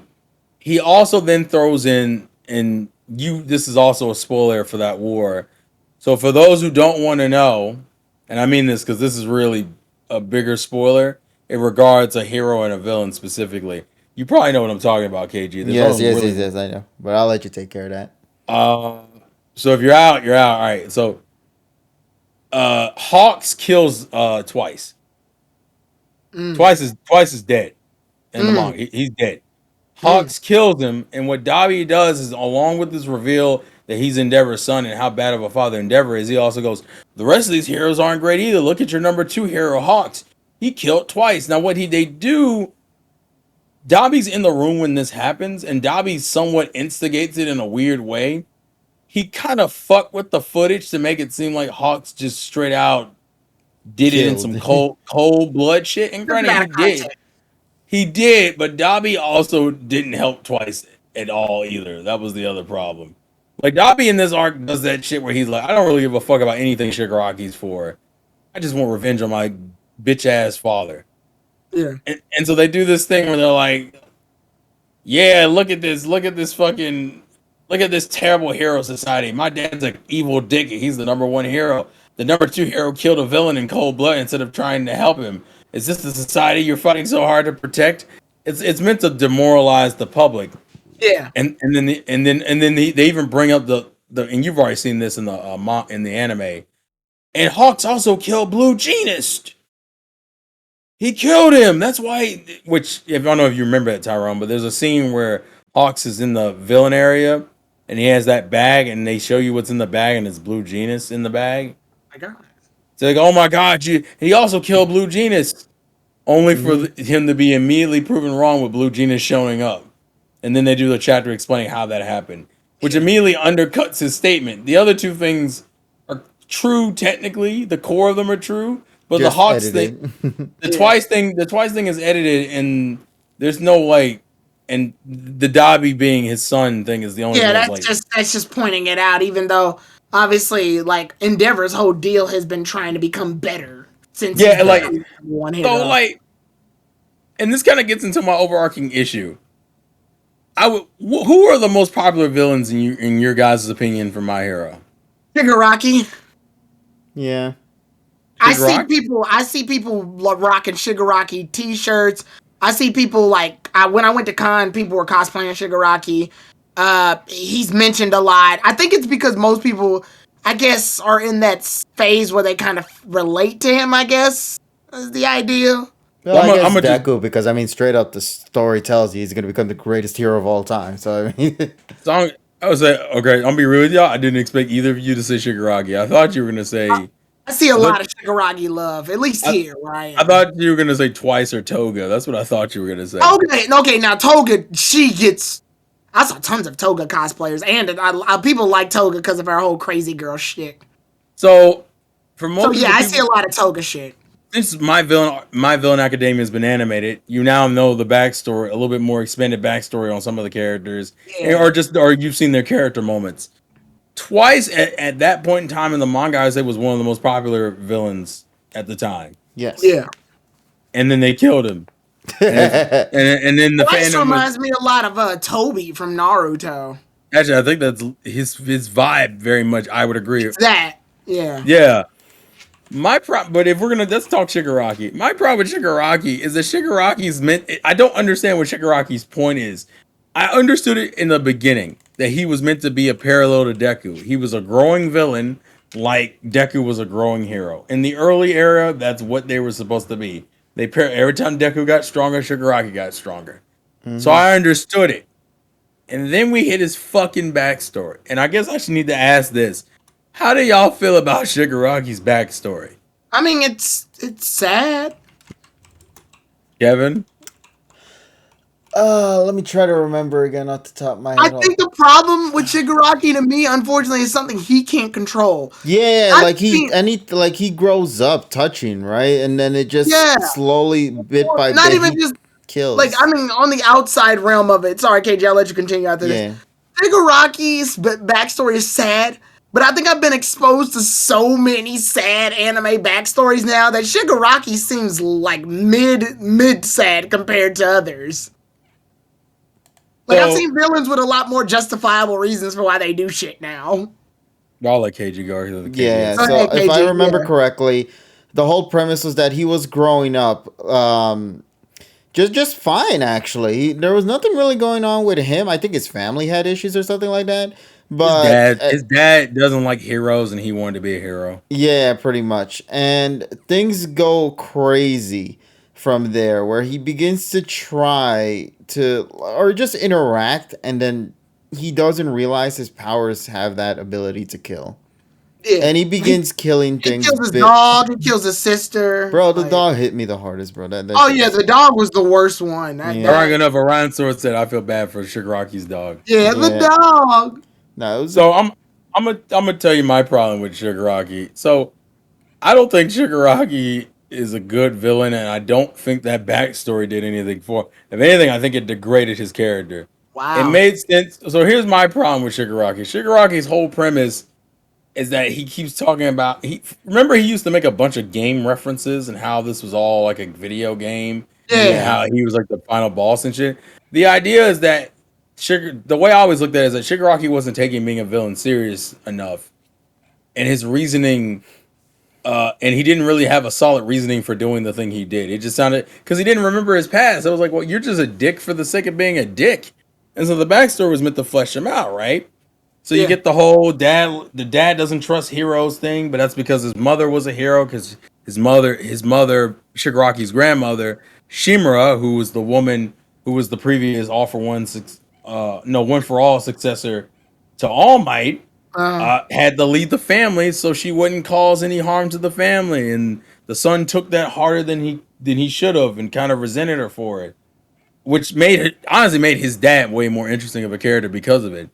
And Shigaraki, the only problem in his life was the fact that his dad didn't like heroes. Right. And the irony they try to throw in there is the day his dad tries to go to apologize for the things he's done is the day that Shigaraki activates his ability and kills him. But the thing that supposedly set him off was the betrayal of the family because they didn't just tell him, they didn't defend him, they just fucking told him not to. What did they do? They emotionally sister winds up telling on him. Yeah, like it's like really basic shit, and then he accidentally activates his ability, kills his dog, then accidentally kills his sister, and then goes ahead and accidentally kills the rest of the family, and then intentionally kills his father. And from that backstory, he's like, "Oh, now I get it. I'm just gonna kill. I'm just gonna destroy everything." And I'm like, What character arc is this? Like it doesn't feel like a character arc. It literally seems like you went from trying to find a purpose to remembering your backstory to giving a fuck. Yeah, and then he forgets his fucking backstory anyway. You don't even give a shit about his backstory. So the backstory is just trying to make me feel bad for a character who I think in the overall sense of the thing didn't deserve empathy. Like they want me to the backstory itself wants me to feel bad. But I don't feel bad because you've killed so many people for literally no reason. Just for the sake of wanting to just destroy. And then you claim that society was cruel to you. I'm like, you murdered your family. What do you mean, bitch? Huh? I was a kid at the time. Yeah, but like, and the kicker is no one even knew about that. That's the irony of it all. Like, that's not even reported. No one goes, oh, that's the guy who killed his family. It's like nobody knows about that fact about him. Like it's not even a commonly well known thing about. Only the viewers pretty much know. Yeah, only we know about it. And All for One. Shigaraki is I thought was meant to parallel Deku and has become less. And the problem is that he flips depending on where you are in the story. Like I don't know if you remember this, KG. In the latter half of the story, he wants to start talking about society again. Like but after then he goes back to start destroying again immediately. Yeah, like it don't make no fucking sense. He flips between trying to be a revolutionary and then just being a fucking sociopath. Yeah, he'll start speaking his words and then be like, "Fuck it, I'm tired. Let me just kill now." Yeah, it's like now I'm just gonna kill you. At least when he made references to video games, there was like a tick to him that made him like stand out a little bit. Now he's just philosophical for the sake of philosophical. No, he's not even philosophical. That's the thing we're saying. Like he gets to it, but then he'll just stop and just go straight back to. It almost feels like you're being trolled with him being philosophical. Like he's trying to lead you into a conversation, but really he's just waiting to choke the shit out of you. Like it don't make no sense. Kind of like Gaara was in his introduction. Like Gaara would kill for the sake of killing. He has a reason for it, but the Shikaku in him basically turned him into a murderer for the sake of murder. But yeah, actually, Donnie, you bring up the same point. I feel bad for Shigaraki's family. Not saying Shigaraki didn't have anything hard, but like Shigaraki's family was more interesting than him because it showed the rough side of having a Someone who doesn't love heroes and someone who is a hero. Yeah, like it showed the rough side of being like she was a high tier hero with this crazy power, but she thought distancing herself away from her family was the way of handling that power because you don't want to get your family involved. It's almost what every like Marvel superhero does, right? Right. But it burned the family and created this toxic environment. So him being related to like All Might's teacher doesn't mean anything other than the shock value of it all because he doesn't give a fuck. And also, no one knows. Yeah, no, only I think only All Might officially knows, and that was just because All for One told him. Yeah. To fuck with him. It was actually more effective when All for One used it because Shigaraki himself doesn't bring it up at all, even though he used to idolize his grandmother. It's like his character doesn't make any fucking sense. I mean, and I think it's because like another reason, and I'm just saying this from a person who watched only the anime. Well, you know his backstory. That's like the last thing. Yeah, no, I'm just not even just Shigaraki. All the villains in My Hero Academia. It feels like a lot of effort was put into making them like their base. But the villains hide in the shadow so much to the point where it feels like when they finally do dump all this information on us, it feels weirdly paced or haphazard. Like, for example, we know little next to nothing about All for One until All Might gives us like this huge fucking backstory about him. And then we never really see him again. He's never referenced again. He's never talked about again until Bakugo gets kidnapped. And then by that time, it's All Might fighting All for One. And then by that time, All for One gets beat. And then by that time, All for One's put in jail and is never really heard from again until this random episode where he starts talking shit while he's imprisoned. But he can't do anything, so it's just like, is he up to something? We can't tell. I mean, he's in prison, but So I will agree with you. I'll agree with you. I'll agree with you the way they handle the villains. Because I'm gonna be real with you, and people need to be honest with themselves. Oh my god, yeah, I think I know what you're gonna talk about. There's two things I can address here, but I'm gonna address my first thing. I think I kind of know what he's talking about too. Toga's not a well-written villain. I don't know why people think she is. Okay, Himiko. I think they like the yandere aspect of it. No. Yeah, I know they like a character, but not a villain. That's the thing. She's not like a character trait. To give context, because hell, I like her for that reason. But just to give context, her whole premise from when we saw her in the beginning to where she is now in the manga is I like bloody and beat up things. It seems to be an after effect of my quirk, which is based around absorbing blood to turn into people. And she talks about this shit about how she likes to turn into people she loves. And she's one of the few characters. One character. And then she's one of the few characters who has a legit reason for wanting to be the way she is, because her quirk made her the way she is. But like now the world's like, well, that's not socially acceptable. So you gotta be different. And she's like, fuck that. I don't want to be different. So I'm not gonna be different.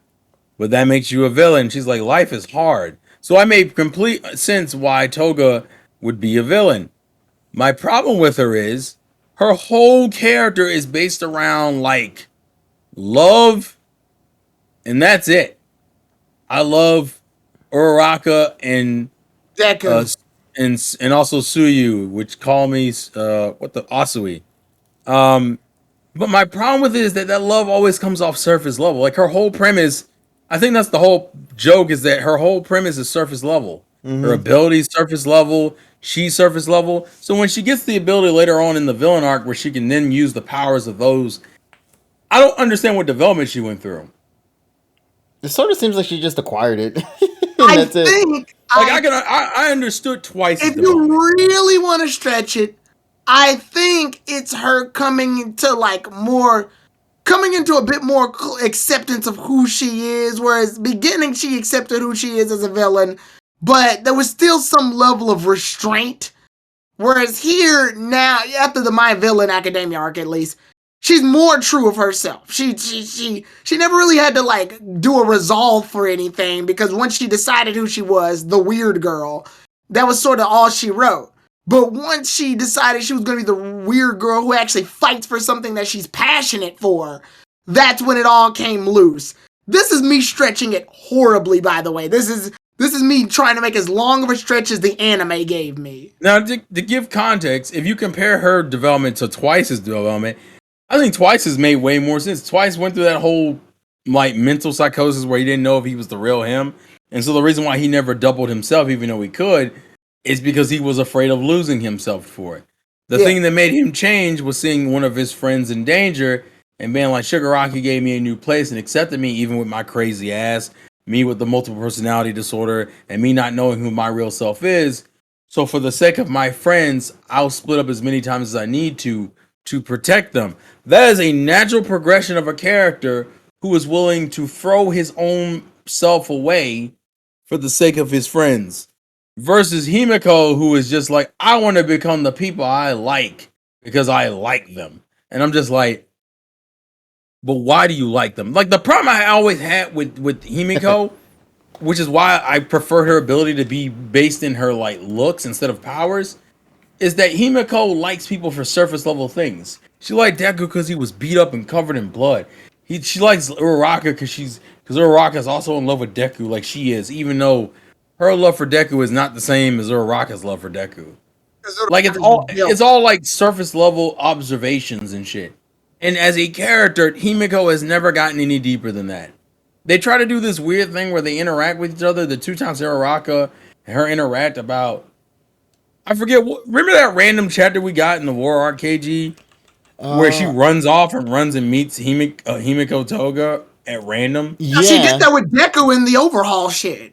Yeah, she's this like- was like before, like that. No, wait, was this during the time Deku left for a bit or something? No, it was before that. Okay, I'm trying to recall. off the top. It's during the first war, the arc that'll get adapted next. There's just a random chapter where like Suyu and Uraraka are doing things, and then she ends up like getting Uraraka alone with her in this house, and she just starts talking about, what do you want to do, Uraraka? And you're like, what the fuck are you talking about? And then she like gets some weird Uraraka's she starts crying or something. yeah, like she's trying, like essentially Toga's giving, the way she phrased it then made it seem like she was giving them a last chance for something, which I guess was her last chance for being a redeemable character. I think is the goal they were going for. Yeah, she wanted to see if she still had an opportunity. I think to try to be on But the in side. all, in the Uraraka, I think Uraraka was like, if you keep doing bad things, then like as a hero, I'm gonna have to stop you. And I guess she took that as, no, it was too late for me. But then, ironically enough, they do the same thing again with Deku in the recent chapters, where she confesses her love for him. Yeah, somebody like, says in the chat, Toga went Harley Quinn for that moment. and it was like, but it doesn't make another sense. reason why Himiko is very popular is because she gives off Harley Quinn vibes. She's anime Harley Quinn, or at least that's what they think she is. Her I character don't just. think she's anime Harley Quinn, but they do. Oh, Ryan Sorb had a comment. I get Juno Gasai vibes from her, actually. Actually, that makes the most sense. Orion Sword said it's a contradicted because if she had a thing for people she likes to bleed them, wouldn't she be also trying to do the same thing to the villains? Since she likes Twice, LMAO, but she had an eye there. Yeah, Toga's insanely inconsistent. Yeah. I don't understand it. The big problem, and this again spans with all the villains. When the villains are together, or at least the My Villain Academia, or the villain group, or the League of Villains, or whatever the hell you want to call this group, they're together. Like at Jump, they never really like. I'm sure there's gonna be some flashback where they all met each other at Jump, but like when they're all together, they're just together, and we gotta sit and believe and go, yeah, this is the ragtag group. We just now are getting into moments where they're doing stuff together. But when they're introduced, everybody talks about them as if we're supposed to know them already. And I don't. I'm sorry, I don't. Even now, like Twice, Toga, Shigaraki, and maybe fucking Dabi and Lizard Man, whose name I can't remember right now. Those are the only ones I really know. I barely know the magician dude with the marbles. I barely know fucking... Weren't there more? Or is that all of them? Like, I barely know them as a group. I don't know them as a team. I know them individually. And even then, that's only because of the limited amount of screen time they're getting. Oh, there's a trans guy who dies at the beginning of the I Shisaki completely arc. forgot about that. Completely forgot. I didn't even realize that. So to give context, And what, Muscle? Yeah, Muscle's there too, I think. Muscle. Well, No, Muscle's not a. Oh, he's not. Okay, he was with Not the like group. well, he literally only shows up for that one Yeah, he arc. was in the camping thing, so I thought he was with the group. I mean, in the moment he was, but he kind of does his own thing because he Yeah. doesn't give a fuck. I'll give context. The trans guy is the only one who dies in the Chisaki arc, but he dies so early. Spinner's the lizard guy's name. Yeah, Spinner's with. He gets a decent moment in the villain arc, but it's completely Cut in the anime. yeah, or it's like nerfed. I don't know how else to describe it. Yeah, her name is magnetism is the ability she had or he had. Yeah. They did the whole thing where they're all rejects from society. Spinner's thing is that he's a lizard, so of course he is, which really doesn't make sense to me because there are characters we see later, like the dude who's a dog. I don't understand how Spinner was a reject from society just because he was a lizard. Yeah, I'm gonna say there's tons of animal fucking people in My Hero Academia. They've established that. There's even one character I really like that gets introduced later that is an animal. So yeah. Oh, I know you're talking about. Bunny woman. No, you've already seen she's her. already seen. Oh, Yeah, okay. there's She's another character. She's extremely popular, and I don't think we've hit the reason as to why yet in the anime. Do we even have the color for her yet? Yeah, we do because she's in season 5, but she's only in clips. She's like, yeah, she's not like a main character yet. Oh, okay. She shows up at I didn't remember her in season 5. She was there briefly. They show off the top 10 heroes. Yeah. She's there, and then at the end of the first arc with Hawks and Endeavor, she shows up to attack Dobby, but Dobby kind of disappears on her. But she's there for like a split. I can get into the reason why people like her, and it's a really basic reason. I'll be real with you, Tyrone. In the beginning of the next arc, she gets an insane amount of focus for one crazy fight, and then you don't see her for the rest of the arc. Got it. Like it's like she no bullshit. She shows the fuck out. No bullshit. But literally after that fight, she is not only incapacitated, but like she just is irrelevant for the rest of the arc. Damn. And the problem is that she's at the very, and I mean this, the very beginning of that arc. Damn. It's so fucking stupid. Like, hey, do you remember that shit? She literally is almost center stage for like 4 or 5 chapters. Now, I want to talk about that as well with another character far later into spoiler territory. Hey, go for it. Okay, can we talk about? Okay, this is a super spoiler, by the way. I think this because it is in more current chapters. But can we talk about that one hero that gets introduced and was established as being like one of the strongest out there? And then she ends up getting demolished a couple of chapters later. Having one of the most coolest designs, badass abilities, and then she's out of the picture. And I'm talking about Star and Stripe. So, to give context for Tyrone, Stars and Stripes is America's #1 hero.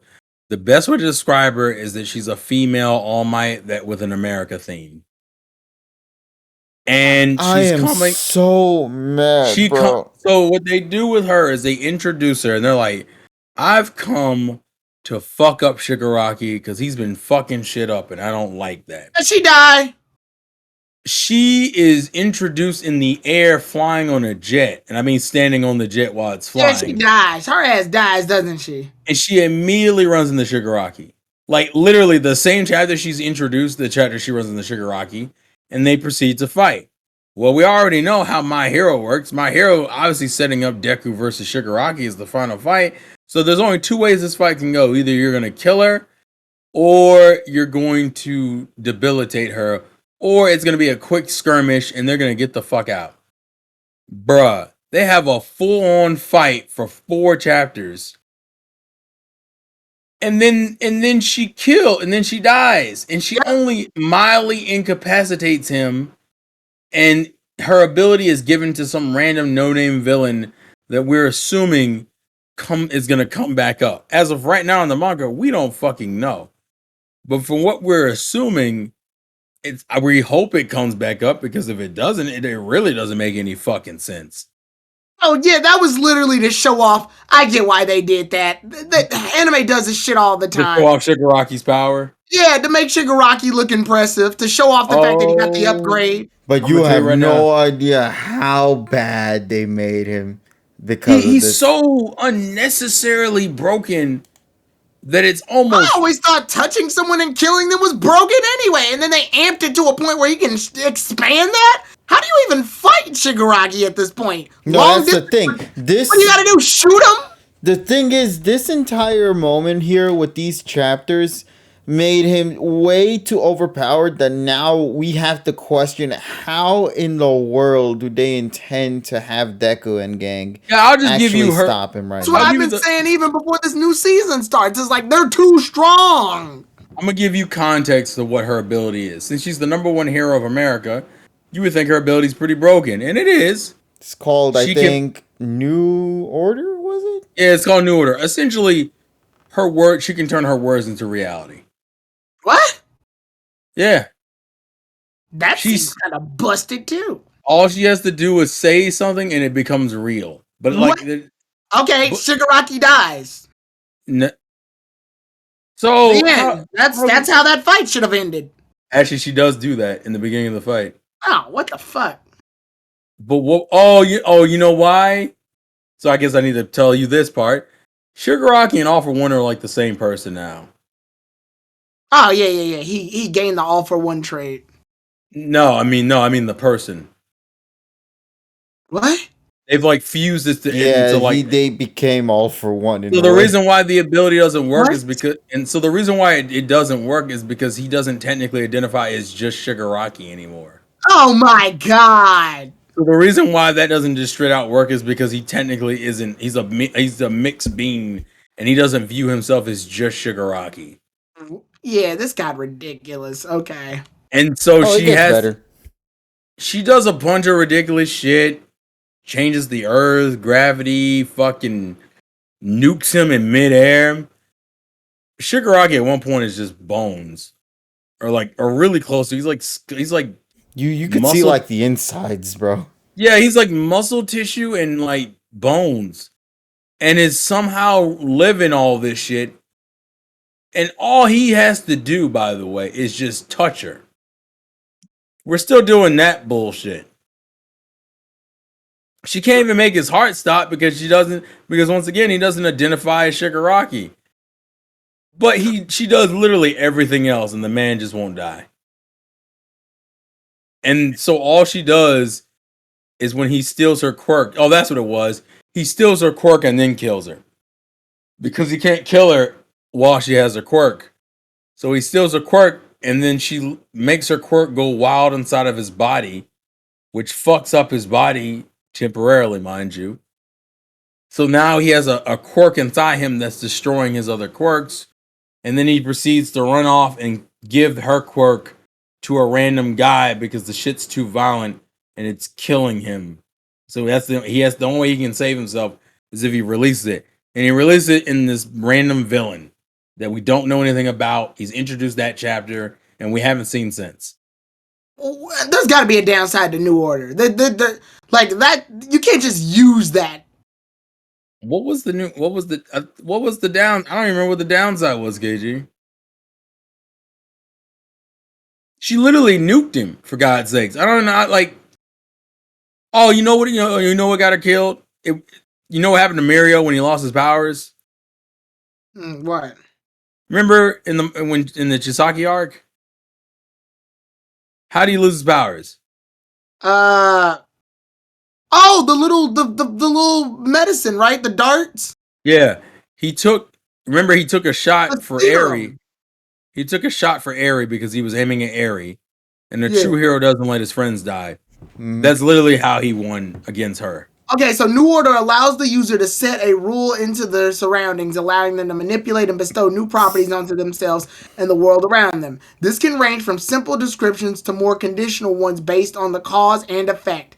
Kathleen could give herself an additional ability as well as manipulate the conditions of her opponent's body. She could even use her powers on incorporeal things like air and laser beams. For her to do this, Kathleen needs to touch the target and say its name. Oh. It Yeah. describes as a power that redefines a quirk can be. Indeed, Kathleen could even use New Order to alter the quirk's very nature and its own effects. Weaknesses. In order to use New Order to activate, Kathleen was required to both touch the target and say its name. However, when targeting a living being with a sense of self, Kathleen's understanding of the target's identities had to be aligned with their own.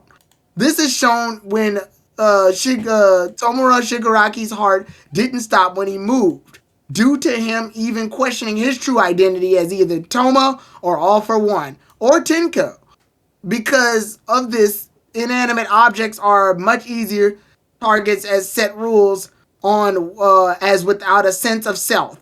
Kathleen's one-sided understanding of this is enough to enforce the rule. Oh, I got it. So the downside is that they have to basically wait. So if you're indecisive, you're immobile to her ass. Well, if you're indecisive about who you are. You are. Yeah. Okay. So there's a bunch of teenagers that are just resistant to this bitch. But that's not how she dies. I know. I'm just making fun of her. She dies because her friend. All right, so they're in midair this whole fight. By the way, Yeah. they meet each other, but he's like he can fly with a quirk he stole, and she's put a commanding on herself that allows her to float in midair. But her friends, her American friends from like the Air Force, are with her, and they're setting up these like bombs and lasers, which is what she's using to fuck Shigaraki up.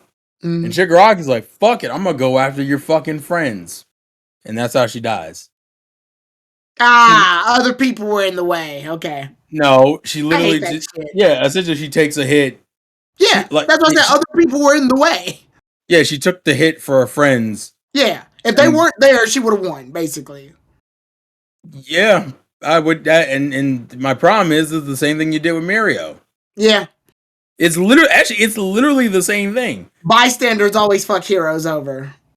And I'm just like, well, that not only is lazy writing, but you also took out the best hero in America out for like the dumbest reason. They show how strong Shigaraki is. But the thing is, she's the number one hero. Yeah. Yeah, you had him take out the number one hero in America, and you had him do it on a technicality. I would have been satisfied with like them retreating, like they had to end the fight. No, that's what everybody wanted. Because the one thing I wanted to see so bad was her interact with Deku, bro. Yeah. So she also mentions during the fight that she's like a big fan of All Might, and All Might kind of inspired her. Like even her look when you see her, it's she looks like All Might. Yeah, she's based off of All Might, and she wanted to meet him again. Well, she never meets him because she dies in midair on her way to meet him or to Japan. Wow. And it was just like, what? So you introduced this bitch to die in 4 chapters and to get her power stolen to give to a random another character. Yeah. Why? Why? It's gonna pay off later, I swear to God. What the fuck? The shit doesn't make sense. The whole thing made no fucking sense. And it was such a waste of fucking time. And a waste of a good character design, too. That pissed me off. I was like, this is dumb. Even the stuff that happened with Mariko, and I guess I'll mention this to you so you know. It's a really minor thing, but it is a thing of note. What's her name? KG Midnight? Yes. Oh, the bitch thing. Oh, I love Midnight. The sniper, I think it was? Midnight's the one that has the ability to use the scent that makes men fall asleep. Yeah. Remember Midnight? Oh, I'm thinking about the other one that gets introduced later, sorry. Do you know the spoiler involving Midnight, KG? Yeah, of course. All right. Tyrone. She's a villain too? No, I'm just kidding. No, it's actually worse than that. It's horrible. Okay. She's gay. What is it? What? But you don't see it. Yeah, it's an off-screen death.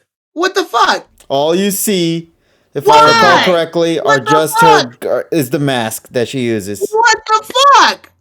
Yeah, it's really random, actually. I'm not gonna lie. It's so random. Once again, I'm so pissed off that you only get to see just the mask and that's it. So the reason I'm mad at this one too is because Midnight made way too much of an impact to just kill her off screen now.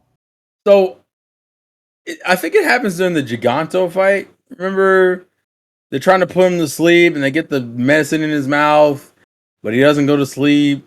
And she's like, "Get out of here! I'll hold him off." And then you see her mask fly, so you know he hit her. And then later on, they just show a list of dead heroes, and her face is there, and we're like, "What?"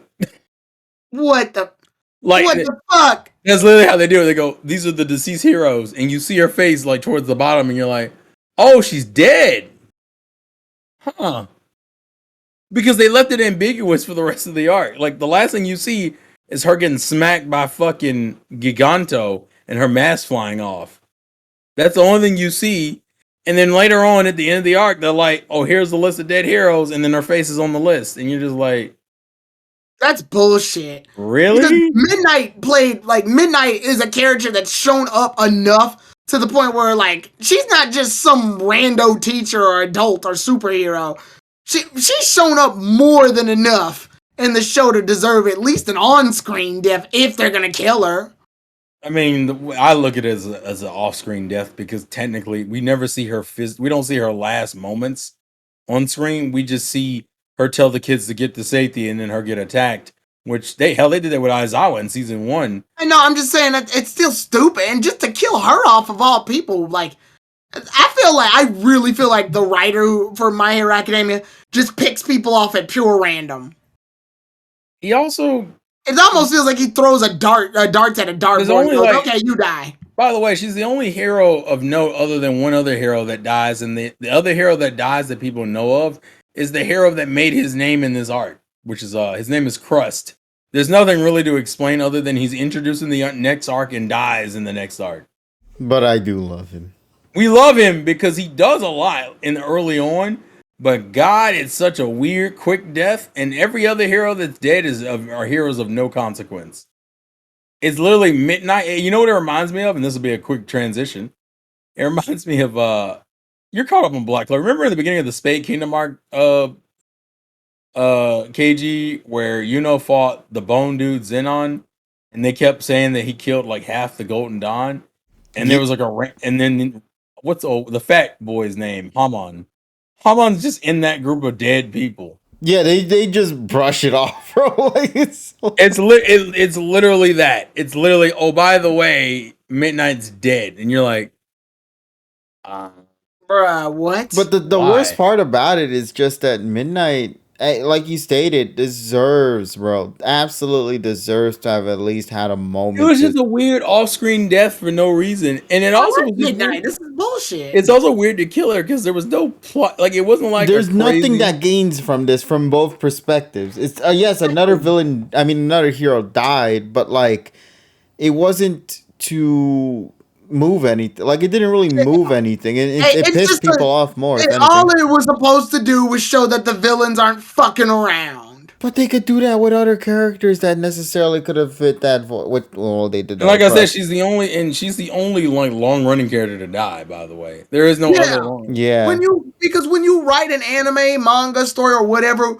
killing a character off is a hard decision. It really is. But you gotta do it in a way that at least is either A, believable, or B, justified. Like the means have to justify the ends. And killing Midnight doesn't really like. Yeah, I like her and all, but I don't think you needed to like kill her. Not because I like her. I think like if anything, she deserved like either A, a better death, or B, to just not be killed at all because Midnight didn't. She's not integral enough to the plot to where the plot's like, yeah, she has to die. Yeah, but like as stated before, she deserved an on-screen death, and as you said, but I really do believe that she still theoretically did what she wanted to do, which was, of course, protect the students and all. However, I feel that was just so disrespectful to be like, okay, we're going to use this character and we're going to just move to the next plot, completely ignoring what she had contributed overall. Yeah, they don't. She did something. That's the thing. Like I said, her face is literally just on a list of other dead heroes, and that's the only way they acknowledge her. Like, that's it. They don't acknowledge her in any other way. Hell, after that list comes out, you never hear about it ever again afterwards. Yeah. It's just like, oh, by the way, here's a bunch of dead heroes, and oh, by the way, Midnight's one of the dead heroes. And if you're gonna kill a character also, after they die, there has to be some major, like, if it's a long-running character, it has to be a character, when they die, it has to be some repercussion to it. You can't just kill a character off and move the fuck on. Yeah, they move the fuck on so quick. She only gets like a page, and it's not even just her page. It's just It's literally a page of the list of heroes. That's it. That's the last time you see her face in the manga. It's Yeah, such a weird. It's such a weird. It was such a weird choice. yeah, that's fucked up. The only other thing of note in that arc that I guess you need to know is that Mirio gets his powers back. Huh. I kind of Uh, liked it when he didn't have them. and the way he gets them is really obvious. I like when he didn't have them. I like the idea that just has to make do.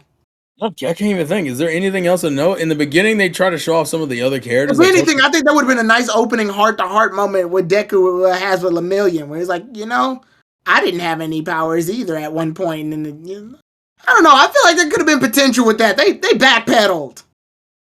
Yeah, because they don't really. Well, Lemillion doesn't even show him until way later in the arc anyway. He shows up like towards the latter half. Yeah, they backpedaled. Why give him his powers back? I like the idea that he just didn't have them, but he's so good at being a hero, he doesn't need them. Yeah, but the anime never showed him really being a hero without his powers. Well, yeah, I mean, he did the fight with Overhaul without him, but... Well, yeah, you mean the clip show that we don't talk about? Yeah. Holy shit. I guess to wrap this up with My Hero, currently how I feel, I'll say this. If you had to rate My Hero based off of your current experience with it, whether it's anime or manga, whatever, what would you rate it out of 10 currently? 7. 7. KG? 7. And those in the chat, you can also put in there. Yeah, I'm somewhere between a 6 and a 7. I don't know if I go full 6, but I also we're in that. The problem with My Hero is that we're in this really in the predictable last arc, bro. We're in the last arc, and it's really fucking predictable. It's really fucking predictable. Pacing in My Hero, whether it's manga or anime, is always like, a little awkward. What have been the last two things we've seen? Oh, Toga interacting with Deku and Uraraka. Oh, Dabi interacting with Todoroki. And I'm just kind of like, is the shit like? I'm not excited for this because we just saw this like a couple arcs ago. They just fought. I think it's been a minute. Given that we're in the final arc, we don't want to focus on just that. And I also would agree that that when My Hero ends, I'm probably gonna come to the conclusion it feels rushed. Yeah. My Hero's pacing has always been kind of wonky. My Hero's pacing always... It got bad. I think honestly, it got bad during My Villain. I want to say. Oh no, I feel like even early on there were some things that were kind of weird. It always felt like the writers or even the writer of the manga wanted to get these heroes to a certain level, but realized he also was writing villains to get to a certain level. Like Terrell said a long time ago, this guy likes writing villains. Villains are his specialty. So when he had to write the heroes, I think what he did was that he mostly focused on the ones that are popular, backseated a lot of the other ones, and it took writers of the anime to go, yo, can we make the background ones good too? And then he was like, fine, okay. Yeah, he prefers writing villains. I wholeheartedly believe that. Here's the thing, though. Once he did that, go ahead, KJ. I was gonna say, here's the thing, though. Remember, in Volume 34, he straight up said there were supposed to be plot points that were meant to be introduced in Volume 9. I feel like with all these changes that happened, I think it just completely threw him off rail of what he was trying to achieve. I know you, KJ, I know this is going to contradict what you said, but I'll argue that the pacing problems began when they were at camp. No, that's where the issue began. That's what I was telling you. Because I thought you meant My Villain Academia's arc. You know what I really think it is? I think it's the difference between Japan and America. I think the Japan side cares more about the school activity shit. And I think the US supports or outside Japan supports the villain shit. Yeah, I feel like that's the difference. Japan cared more about the slice of life, school life nonsense, whereas the Americans cared more about the pro-hero villain shit going on. And the problem is he created essentially two situations where he had to keep jumping between the two.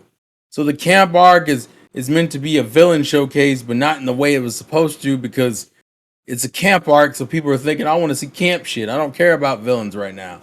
So that's why you had the conflict there. Then you jump ahead and he wants to start doing things like they're doing like their pro license exams and shit. That's what he wants to do. But then again, we got to hint Toga at the end of that shit. And then we also got to do like, but hey, we got the villain arc stuff and Bakugo's kidnapped and All for One's gonna show up and all this other crazy shit. But no, we need to go back to normal normal school shit, because not only are we getting our licenses, but we're gonna have our new exams, like our 2-on-2s and shit against what was it, Bakugo and Deku versus All Might and like Yeah. all that shit. We're gonna do that stuff. He's literally jumping between two different types of storytelling because he's created the situation where both of his fan bases want the opposite thing. Yeah. That's why I mentioned this at the beginning of season 5. Starting off with that fucking class A versus class B shit feels really off place, considering the last arc ended with the whole Chisaki thing and the gentleman stuff. And then no, I'm lying. The last season ended with the Endeavor being number 1 for like the first time and almost dying to a Nomu. That's how the arc ends. And then we go right back. We go right into fucking Class A versus Class B on some lighthearted fighting shit. And then right after that, but what about the villains of My Hero Academia? My Villain Academia, I mean to say. Like, it jumps so much, and the next arc's a fucking war. I don't feel like 1A's ready for no fucking war. I'm sorry. Yes, they just did some training and they even did their interns. I don't think they're ready for a war, though. I'm sorry. I feel like that's rushed to shit. So I'll give you good news. The good news is that you're right. They're not ready for the war, and they're not going to really do anything. The bad news is that it kind of makes you wonder, why was the A and B shit in there when they barely do anything? Like, literally, I actually kind of like class 1B. I like the sense that, like, I like that there's another class that does shit. KG, and if I remember correctly, only like the very beginning of the arc does class B do anything. Yeah, it's only like the sports shit. No. I'm talking about in the war. The war arc that's coming up next. It's only a couple of class B characters that end up doing anything. Oh, because the big problem is that this is the problem that always happens when you make a large cast. You have to figure out what you want to do. Do you want to utilize all cast members, or are you going to wind up only using a few? Naruto has the issue of having a large cast, but only using Naruto, Sasuke, and Kakashi for real. Everybody else is sort of backgroundish. Bleach has the opposite problem, where they use their entire cast, but Ichigo and the others barely get any good screen time. Like Ichigo gets screen time, but you don't give a shit about him. No one gives a shit about Ichigo. Ichigo is probably the least popular character in Bleach, sadly enough. Yeah, I agree. And his friends aren't that much better. Chad, oh god, Chad gets the shortest end of the stick all the time. Orihime doesn't get any real fight scenes except for in like season 2, because she's the one that gets kidnapped later on. So for a large portion of Bleach, she's irrelevant. And then Uryu, poor Uryu, like he's a little different, because especially because the last arc in Bleach focuses on him. Yeah, cool. But that's it. The only reason they're doing that. So Ichigo and Uryu are the only ones that really get any spotlight out of Ichigo's friends. But the show mostly follows the other Soul Reapers, the ones that Ichigo and the others opposed in season 2. So yeah, I think the popularity list is literally like, it's like Ichigo, I think, is still in top 3. But it's like Byakuya, Renji, Hitsugaya, Kenpachi. Yeah. So when you have this large cast, and they always do this during like the second season of something, or the second major arc of something, is where when we're done with the first arc to establish the main characters, we got to introduce a second arc with all of these characters are coming in at once. Bleach did it when they went to the Soul Society, where we got a clusterfuck of people now because all the Soul Society members are now a part of Ichigo's friends now, apparently. My Hero Academia does it right after the whole sports festival. All of a sudden now we got all these people in it. Naruto does it after the Chunin exams. A huge cast. They do that a lot, where they just introduce this wall of people, but they don't utilize all of them. Or to the very least, they don't use them in interesting ways. I think the most interesting way I saw Class B used was when they put that tracker on that giant on that Nomu, so that they could find out where Bakugo is. Yeah, and ironically enough, those are the characters you barely see any of when we come back to the A versus B tournament later on. Which is sad, because they played a major role in, getting Bakugo back. Actually, well, that's because B is like pseudo irrelevant. Like this is one of the reasons why I say that My Hero is gonna come off rush when it finishes. There were so many opportunities to do some side arcs using the B characters and maybe some of the class 1A characters that aren't as well known.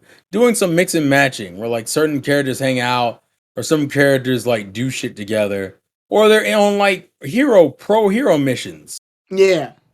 But they don't do that. What they end up doing is they just don't use them until like really specific arcs. Like like I said, they'll be used during the war arc, but in such a very, very minor way. They're gonna fight like no named villains or some shit.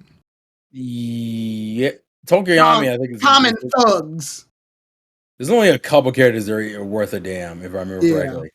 I don't remember the specifics of who's what, but yeah, it's super minor and super early into the arc too. And it's also very clear that the writer, even though he prefers villains, he's found his favorites. That's Deku, Todoroki, and Bakugo. Like those three were all over the goddamn place for like a year. The problem is a lot of their development. Also because of that goddamn movie, but you know. The problem is a lot of the development's already done though. That's what confuses me. Yeah. Like they're already developed as characters, like especially Bakugo. Bakugo pretty much finishes his arc. Like I think the moment he says "I'm sorry" in the rain is like, oh shit, okay, yeah, he's good. You already seen that? That's how they resolve that, isn't it? Wait, are you talking about in the anime or the manga? In the manga. Yeah, you already saw. Yeah, because he doesn't call him. Because he calls him Midoriya. He doesn't call him Deku. Twitter. I mean Twitter. Twitter. Oh, Twitter's how you saw it. Okay. I got you. Yeah, that's when they resolve it. And yeah, that's a good. Now I'll say that's a nice progressive step towards his development as a character. Oh, no, it was. It definitely was. But you're gonna get that portion where it's gonna look kind of weird, where you get all these characters talking about, look at all these moments we had together, Midoriya, and some of those characters have barely interacted with Midoriya. No, you. Who the fuck does that? Naruto.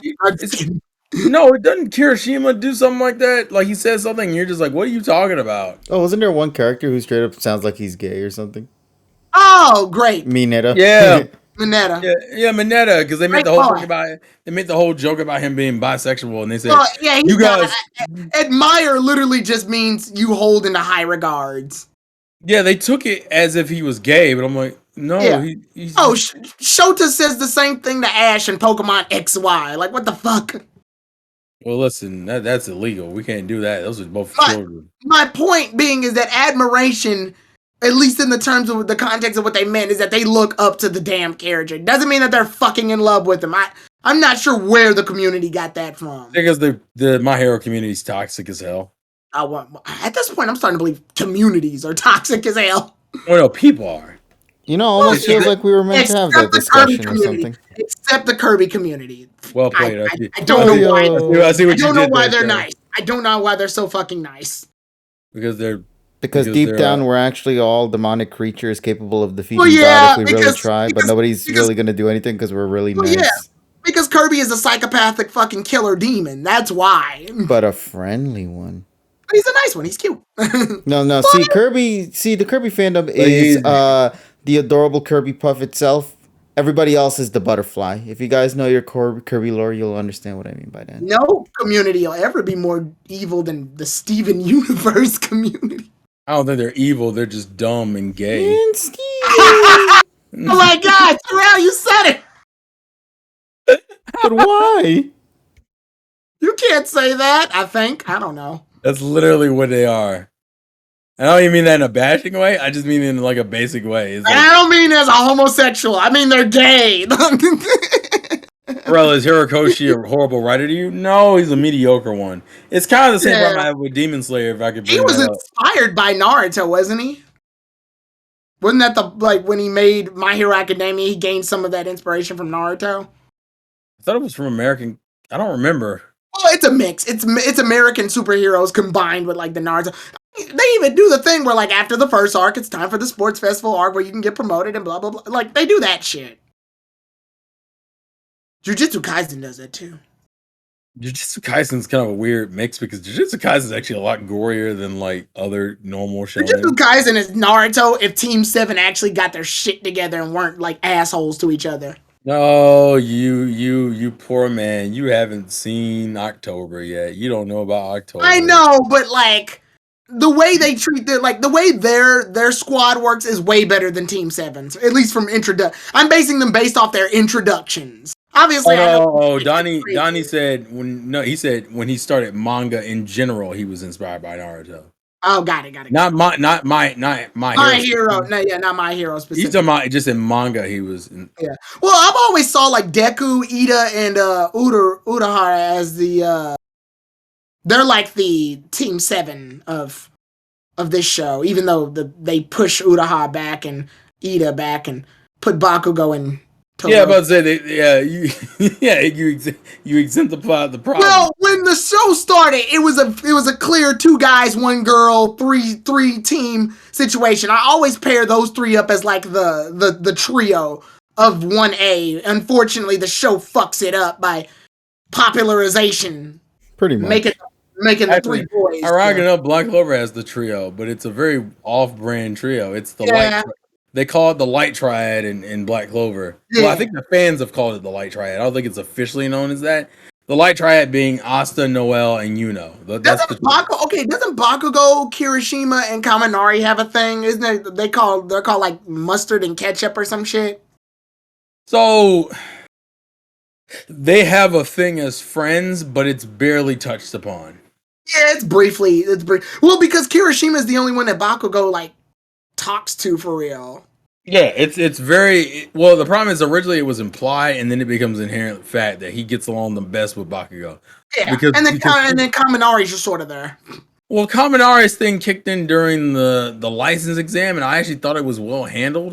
The Yeah, problem is it doesn't maintain itself. There's only a yeah. couple of chapters where it's relevant, and then it goes back to being irrelevant again. Well, that's Actually, to me. Unfortunately, I love Kaminari, but he feels like the Yamcha of the group. I thought that was the joke. Yeah, it is, and I like Yamcha. That's the funny part too, is that I like Yamcha. But Kaminari, he's got the shortest end of that trio stick. Red Dragon, you had to understand something. His mom's dope as fuck though. His mom can fight. We easily we knew this was gonna happen because he asked us we're having the Shonen Jump talk. I'm like, that was probably the first hour. We spent Yeah, the that was first like- hour into it. That's The what first hour was that. The second hour was just things we wanted to talk about, and My Hero took the most. And as far as the popularity pose, that's kind of how Shonen Jump determines which shows live or die. There's a couple shows that I that genuinely feel deserved like to have lived, but they died so quick, Ooh, which bro. one's died? The if one we're we talking talked about before with the red. did KG did the Yuna and the Hot Spring one finish? Yes, that also did finish. When did that finish? I think it was like a year or so ago. Yuna's in Hot Springs now. Yeah, actually that one has an anime, but the anime only It only stopped did at like the- just one season, and that was it. But Right? Yeah. why? But mean, yeah, it's Yuna and a the Haunted Hot Springs. And this I'm pretty- bitch looks fire. Hold up. Yeah, she's dead. yeah. Oh. hot, but dead. I just closed the picture. Ooh, there's a visual novel. No, up actually, here. it ended in 2020. Oh, yeah, there's a visual novel. There's a game. Oh, fuck. What The was the- game's the visual novel. I haven't looked at the ending of the. What is the ending for that one? I didn't even look that one up. If I Oh my- remember correctly, it involves about her almost leaving or something like that. But then, or no, I forgot who it was. It was the main protagonist. He was caught in some weird bubble, so all the girls had to try to rescue him. And I think Yuna at the end sacrifices herself to save him. To the Hot Spring Guides. Yeah, pretty Okay. much. Or well, I'll just say it like that. Yeah, but I forgot how the last chapter ends. Though I really do. It's been 2 years, so if I can. Oh, Red Dragon said you mean Infinite Death Loop is what you mean. Yes, if that's what we're going with. Yeah, the whole premise that she's dead before the beginning of the series, but she doesn't remember her past, and the main character is a poor high schooler who needs a place to stay, and so they're sharing a. He stays, if I remember. Is that what you're saying? Home? I Yeah, literally can just- she's trying to leave, but you want me to spoil the ending? Yeah, I don't care. Okay, she tries to leave, but then he finally comes out and confesses to everybody that he has feelings for her and asks Okay. for her to not leave. Oh. They Does she also- not leave? Yeah. So, and then what happens is, if I remember correctly, um, Oh my yeah, she just god, stays. there's That's so it. many new girls that were added. Jesus Oh Christ. no, there's a bunch, bro. If you thought season Mm. 1 was packed, season 2 and onwards, if they do that, is going I to only be recognize loaded. what one, Yeah, I started two, seeing them when I looked back at the poster. one, There's two, like three, maybe four. I 14? recognize. Yeah, it's like 14, I think there it's is. like it's like 14 in total. Yeah, yeah, yeah. But It's yeah, literally like a they just it's like say to stay, and that's it. She stays. yeah, it's like an etchy harem slice of life, and it just throws in a bunch of what the fuck. I'm actually skimming through the fucking. Yeah, I'm just skimming through. Oh yeah, what? What the hell? Oh, he What just the heck? he literally asks her not to leave. That's it. Yeah. Okay, whatever. And then I'm just scrolling down to see if they do that thing where he says goodbye. And then she just fucking they're gonna do the gag where she's like, all right, I'll stay then. CP asked, did I hear the news about Kevin Samuels? Yeah. Yeah. What was the Also, news? Death, I think He is what. passed. He passed, yeah. Huh? Or he's passing, yeah. What do you mean he's passing? They've been going around saying that either he's dying or died already. Kevin Samuels, the dude we're Yeah, watching. yeah. From what? I don't fucking know. Cardiac arrest. Okay, got it. Heart attack. Damn. Whoa, what? Yeah, he's passed. He's gone. That's such a left field thing. Yeah. When did that happen? Today? I What? think. A couple of I think hours ago, actually. couple. Yeah. No official news, but word is from his close friend. Okay. Damn. That sucks. I'm so I'm confused. gonna have to process that at a different time. So you're telling me Kevin Samuels had high cholesterol and had a whole heart attack and wanted to talk about that woman? What? What? That's what I just read as a tweet. Oh yeah, nah, people are gonna be really fucking stupid soon. I can see that already. Oh It's, yeah, it's gonna be a lot of salty ass women. It's gonna be a lot of salty ass women that are gonna say some stupid shit. And I'm like, whether you like them or not, death kind of like nullifies all major things. Cause you gotta have a sense of humanity, empathy, and sympathy. Like whether you like them or not, you can keep those thoughts to yourself. But like the dude just died. Like he just died. Like that's not even.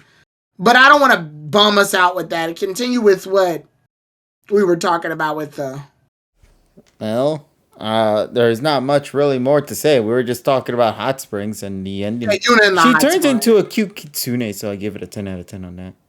Yeah. Yeah, okay. What the I'm genuinely thrown off, bro. Yeah, there's a lot that happens. There is a lot, and if you only read up to like season 1, yeah, you don't really get no idea. These cover arts are crazy. I need to. My not brain is still tripping off of what we were talking about a minute ago. I'm genuinely my mind is kind of gone. What the I don't know fuck? why you brought this manga up because I gotta watch these cover arts. No, you don't. No, you don't. If you're gonna read read the anything, manga is what you do. No. Oh. I'm saying watch these cover arts and be careful which ones I click on because the chat can see my searching right now. Like they're seeing me in live. Bro, they're uncensored, bro. You be careful. Yeah, that's why I said I need to watch it because Twitch. But you know what you need to read. You need to read some Madaka Box. That's what you need to read. I love Madaka Box. No, you don't know. Madaka Box abnormal. You don't know how much you really love Madaka Box. You haven't Bro, seen that it. was one of the first anime I remember watching back She then. got married to what's his face? I could have Zenkichi. sworn they just had a fight at the end. The Well, anime. fight. All right. So the way they phrase it is, They have a fight, and if she wins, if he wins, they get married.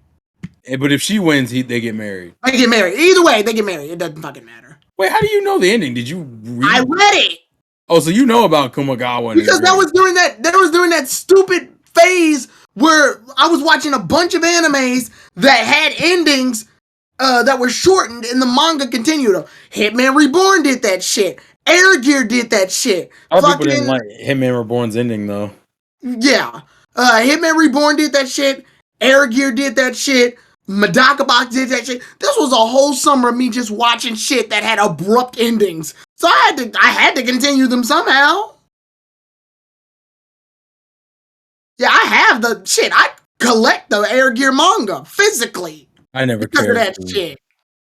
I never cared. I never cared for Air Gear. I watched I like anime. the fact that there's different games. I like the fact that it's technically a sports anime and not. I like the fact that they kind of turned into a low-key shonen. I like the fact that they all have like these cool superpowers along with their skating abilities.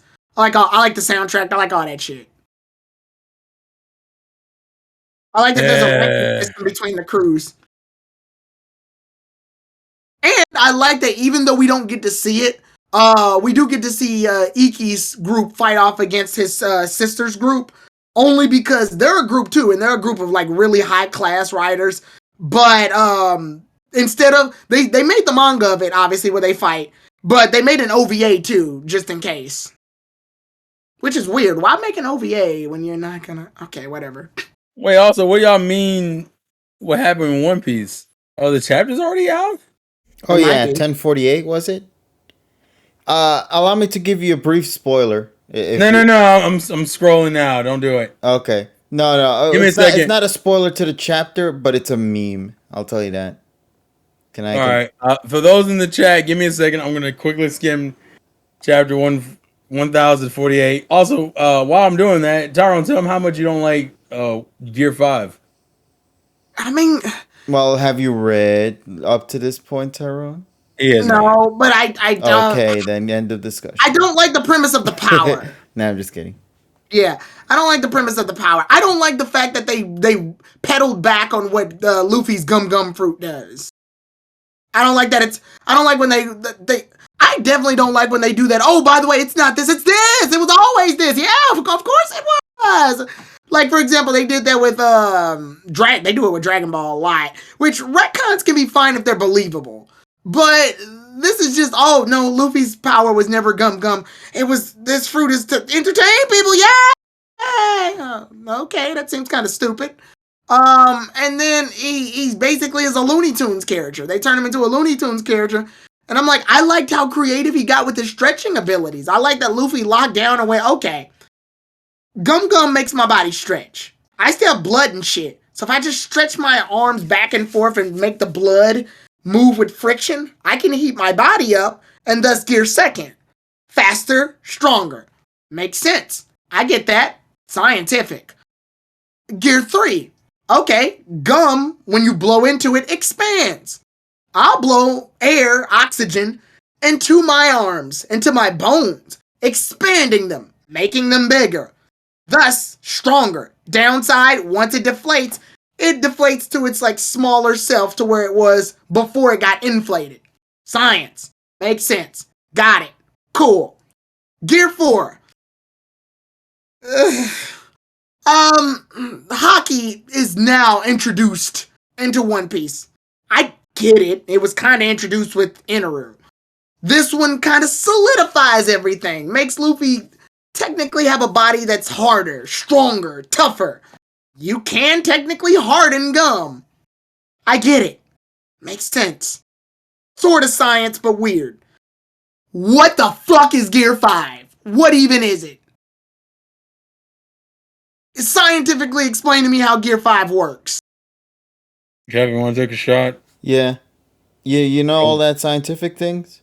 What do you do with gum to make it do this shit? No. You just brush the science stuff out of the way. It yeah, cancels fuck that. everything. I'm good. Yeah, because you gotta. Well, I'm not gonna say you gotta, but there is some like meaning behind why things act the way they do. However, that's really going into the specifics behind it, and it is insane. Even Zoro's weird attack, I kind of got where he like spins really fast and his leg becomes like on fire and shit. Okay, enough friction was built in that one concentrated spot, and Sanji's already been proven that he's the kick master. All right, I get it. And Zoro's just naturally strong because he trains. That's self-explanatory. I don't get Luffy's power at all. I don't even understand it. And part of that is due to I gotta fucking read the manga. But even from a basis standpoint of you just telling me how Luffy's powers work, I'm scratching my head because I'm like, this does not follow the Gum Gum pattern at all.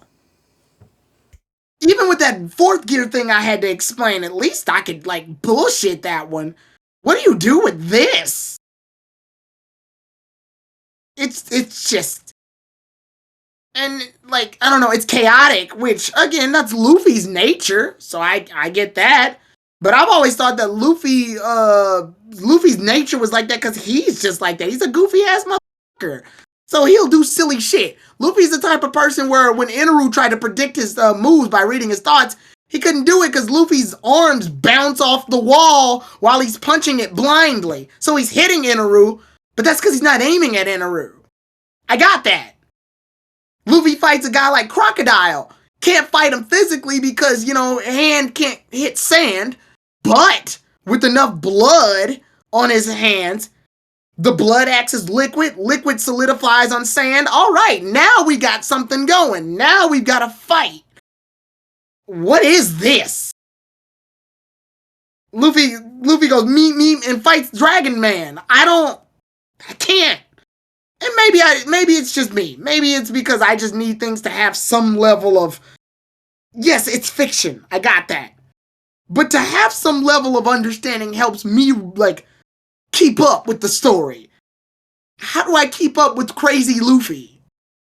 With Gum Gum, like what do I do? What do I do with that? So fire at it. Like, what do you do? How do you sit there and go, yes, this Dragon Man deserves to die because Luffy's silly. Not good night. Yes, Dragon Man deserves to lose because Luffy's silly. Yeah, I'm like, smack him with an anvil one time for me, Luffy. Like, get okay, get okay. get I just, all right, Luffy. I liked when your powers were gum and you actually had to think of solutions. The dance floor silly. The ladies want to keep it. He got so creative with it. Like, Luffy found very creative ways to use his gum powers. Even with early on, before he had gears, he thought of like cool little attacks. Like, what was the one where the gum corkscrew, where he like makes his arm into a corkscrew so that when he twists it and punches forward, obviously when your hand spins, you gain more power from your punch. So he just spins it like a corkscrew and heads it forward. That idea, that's cool. Or when he grabs like an item with both hands, stretches himself back, and then slings himself forward like a cannonball. I like that. That's a good use of his abilities. Get creative. Or when he's landing from a really high height, he'll stretch out his body a little bit so it expands like a fucking parachute.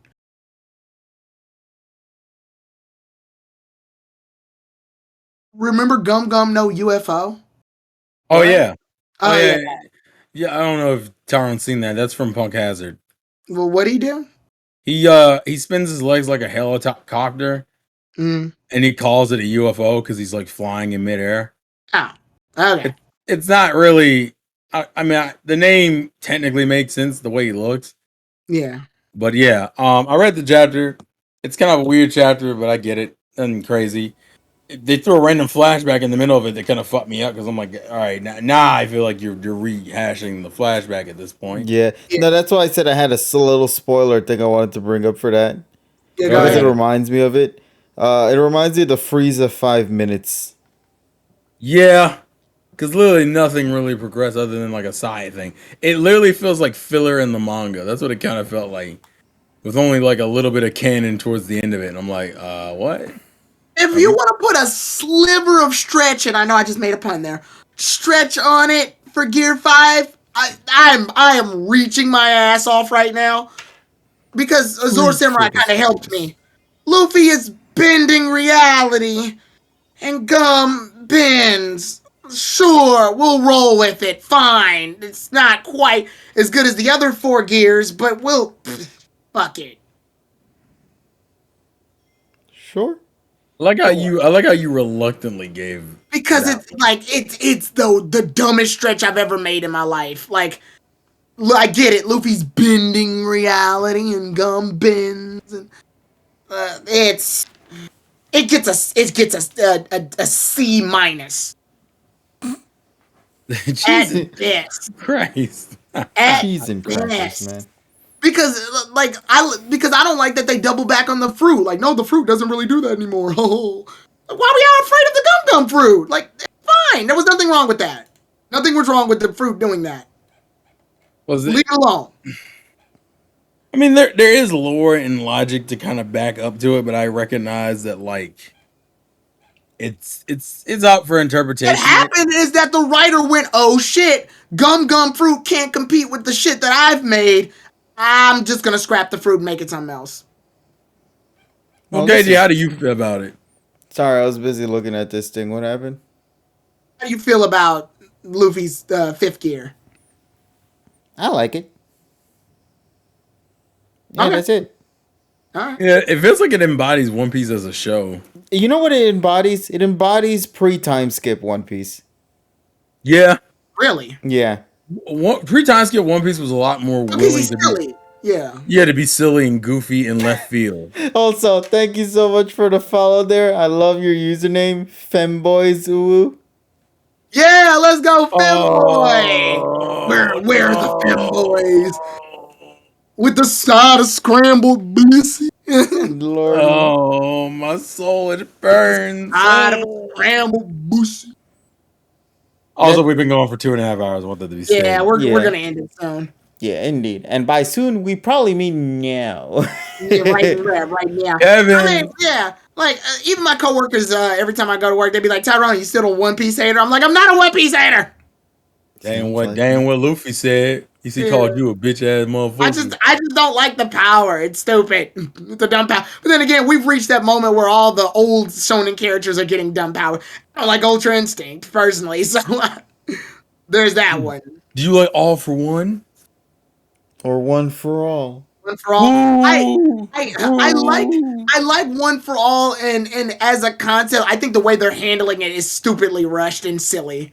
Like, Deku starts learning gradually his powers, but then after like Black Whip, they're just like, fuck it, he learns all of them. Blah, blah, blah. Like, okay, sure, whatever you want to do. What's the problem? I don't see what the problem is. I like when he gradually was learning them. Like, okay, cool, he's getting to know his powers a little. Oh shit, never mind. Fine, okay. Yeah, but that's my 2 cents on those. All right then. And with those 2 cents out of the way, let's go and call it a night then. All right. Yes, indeed. Thanks again, everybody. Go ahead. This was fun. No, I was just saying thanks again, everybody, for tuning in. That's Femboy fun. says, the dude with the orange be sounding kind of cute, though. Huh? You sound cute. Oh, okay. Thank you. I appreciate it. Yeah, there you go. Positivity to end off the stream. Positivity. He's single, y'all. He's single. Thanks, Terrell. What? Nothing. Come on, man. He's helping out a brother, man. 2020. I tried to help you out the other way, too. You didn't give a fuck about that. Oh, God. Shut the hell up. I'm trying to help you, my I can't say it, but my brother, you just not letting me. God. I'm trying to take you to the higher point. I'm trying to take you to the upper room, and you won't go. I was gonna take you to the Ray's Boom Boom room. You didn't care about Ray's Boom Boom room. Yeah, Ray's Boom Boom room. It's funny because it's stupid. It's also a reference to a movie you should all watch. Yeah, it's called Doctor Strange in the Multiverse of Madness. Yeah, let's go. Tomorrow. There's a Boom Boom room in there. I hate all of you. I know. Who in the world let y'all talk? The tripod, obviously. The tripod, baby. They gave us the power to speak for 2 hours and a half without realizing 2 hours and a half had come and gone, boy. But I hope this gave an opportunity for fans out there and viewers to go and get an idea for what to watch and what to read. Now, thanks to Terrell's suggestions, I'm gonna go watch that. What is it called? Bitch Time, I think it was called. Witch Watch. I think it was something like that. Oh, I thought you said bitch time. I was like, huh? I was like, wait a minute. No, that's bad. It was a pun. Yeah. Was it very punny or funny? Yes. Yes. All right, everybody. It's late. Yeah. Get out of here. Thank you all for the. Oh shit. Hello, is this a cool stream? If you're, oh no, this is a. Aw, you just showed up at the end. Oh no. Oh no. But don't worry, come back next week and we will be doing Orion it Sword again. said, Terrell, I dare you to say that word casually. KG, where's my bitches at? It's time. No. My bitches Time. If you want to hear Terrell say it casually, it's technically on Pokemon Crystal unintentionally. Which part? It's the picnicker joke. What you say? Yeah, I know. I gotta do the Lucario. Look at this picnicker. How dare There's Why no would you say Lucario this? censor. Yeah, there's no Lucario to censor Terrell this time. Arr. Arr. Alright, y'all need to stop. Y'all gonna turn Alright. into, y'all keep this up, you're gonna be a part of the Stephen fan universe and fandom in a minute. Oh. Anything but that, Terrell. Anything but that. Alright, good night, everybody. We're done. I just imagine Terrell saying, "Take him away to the Steven universe community." That's it. You're going to Brazil. Instead, that's it. You're going to Steven Universe. Right, and then some guy grabs me by the arms. Anything but the Steven. We're gonna go raid R Farley do 97. That's what we're gonna do. Raid him. Triple raid. Let's go. Thank you all for the support. Thank you all for the views and watches and follows. We love you. You'll see KG tomorrow. You'll see me on Saturday, and you'll see Tyrone on Sunday. Actually, no, Tyrone, you're doing a round ain't gonna be here Saturday. On the round table on Saturday. I'm watching Doctor Strange. And a multiverse. Okay, so yeah, KG Friday, me Saturday, Tyrone Sunday, and also me on Saturday to take up Tyrone's spot. Yep. No. Oh. He's doing. And TSS also on Saturday. Yes, as well. Who gives a fuck? That? Damn. Let's raid Richie. Good night, everybody. Good night, everyone. Thank you again for tuning in. We hope you enjoy. Wash your fucking hands. There he is. You're not allowed on the tripod. He always wants to eat that Badussi right before we finish. Wow.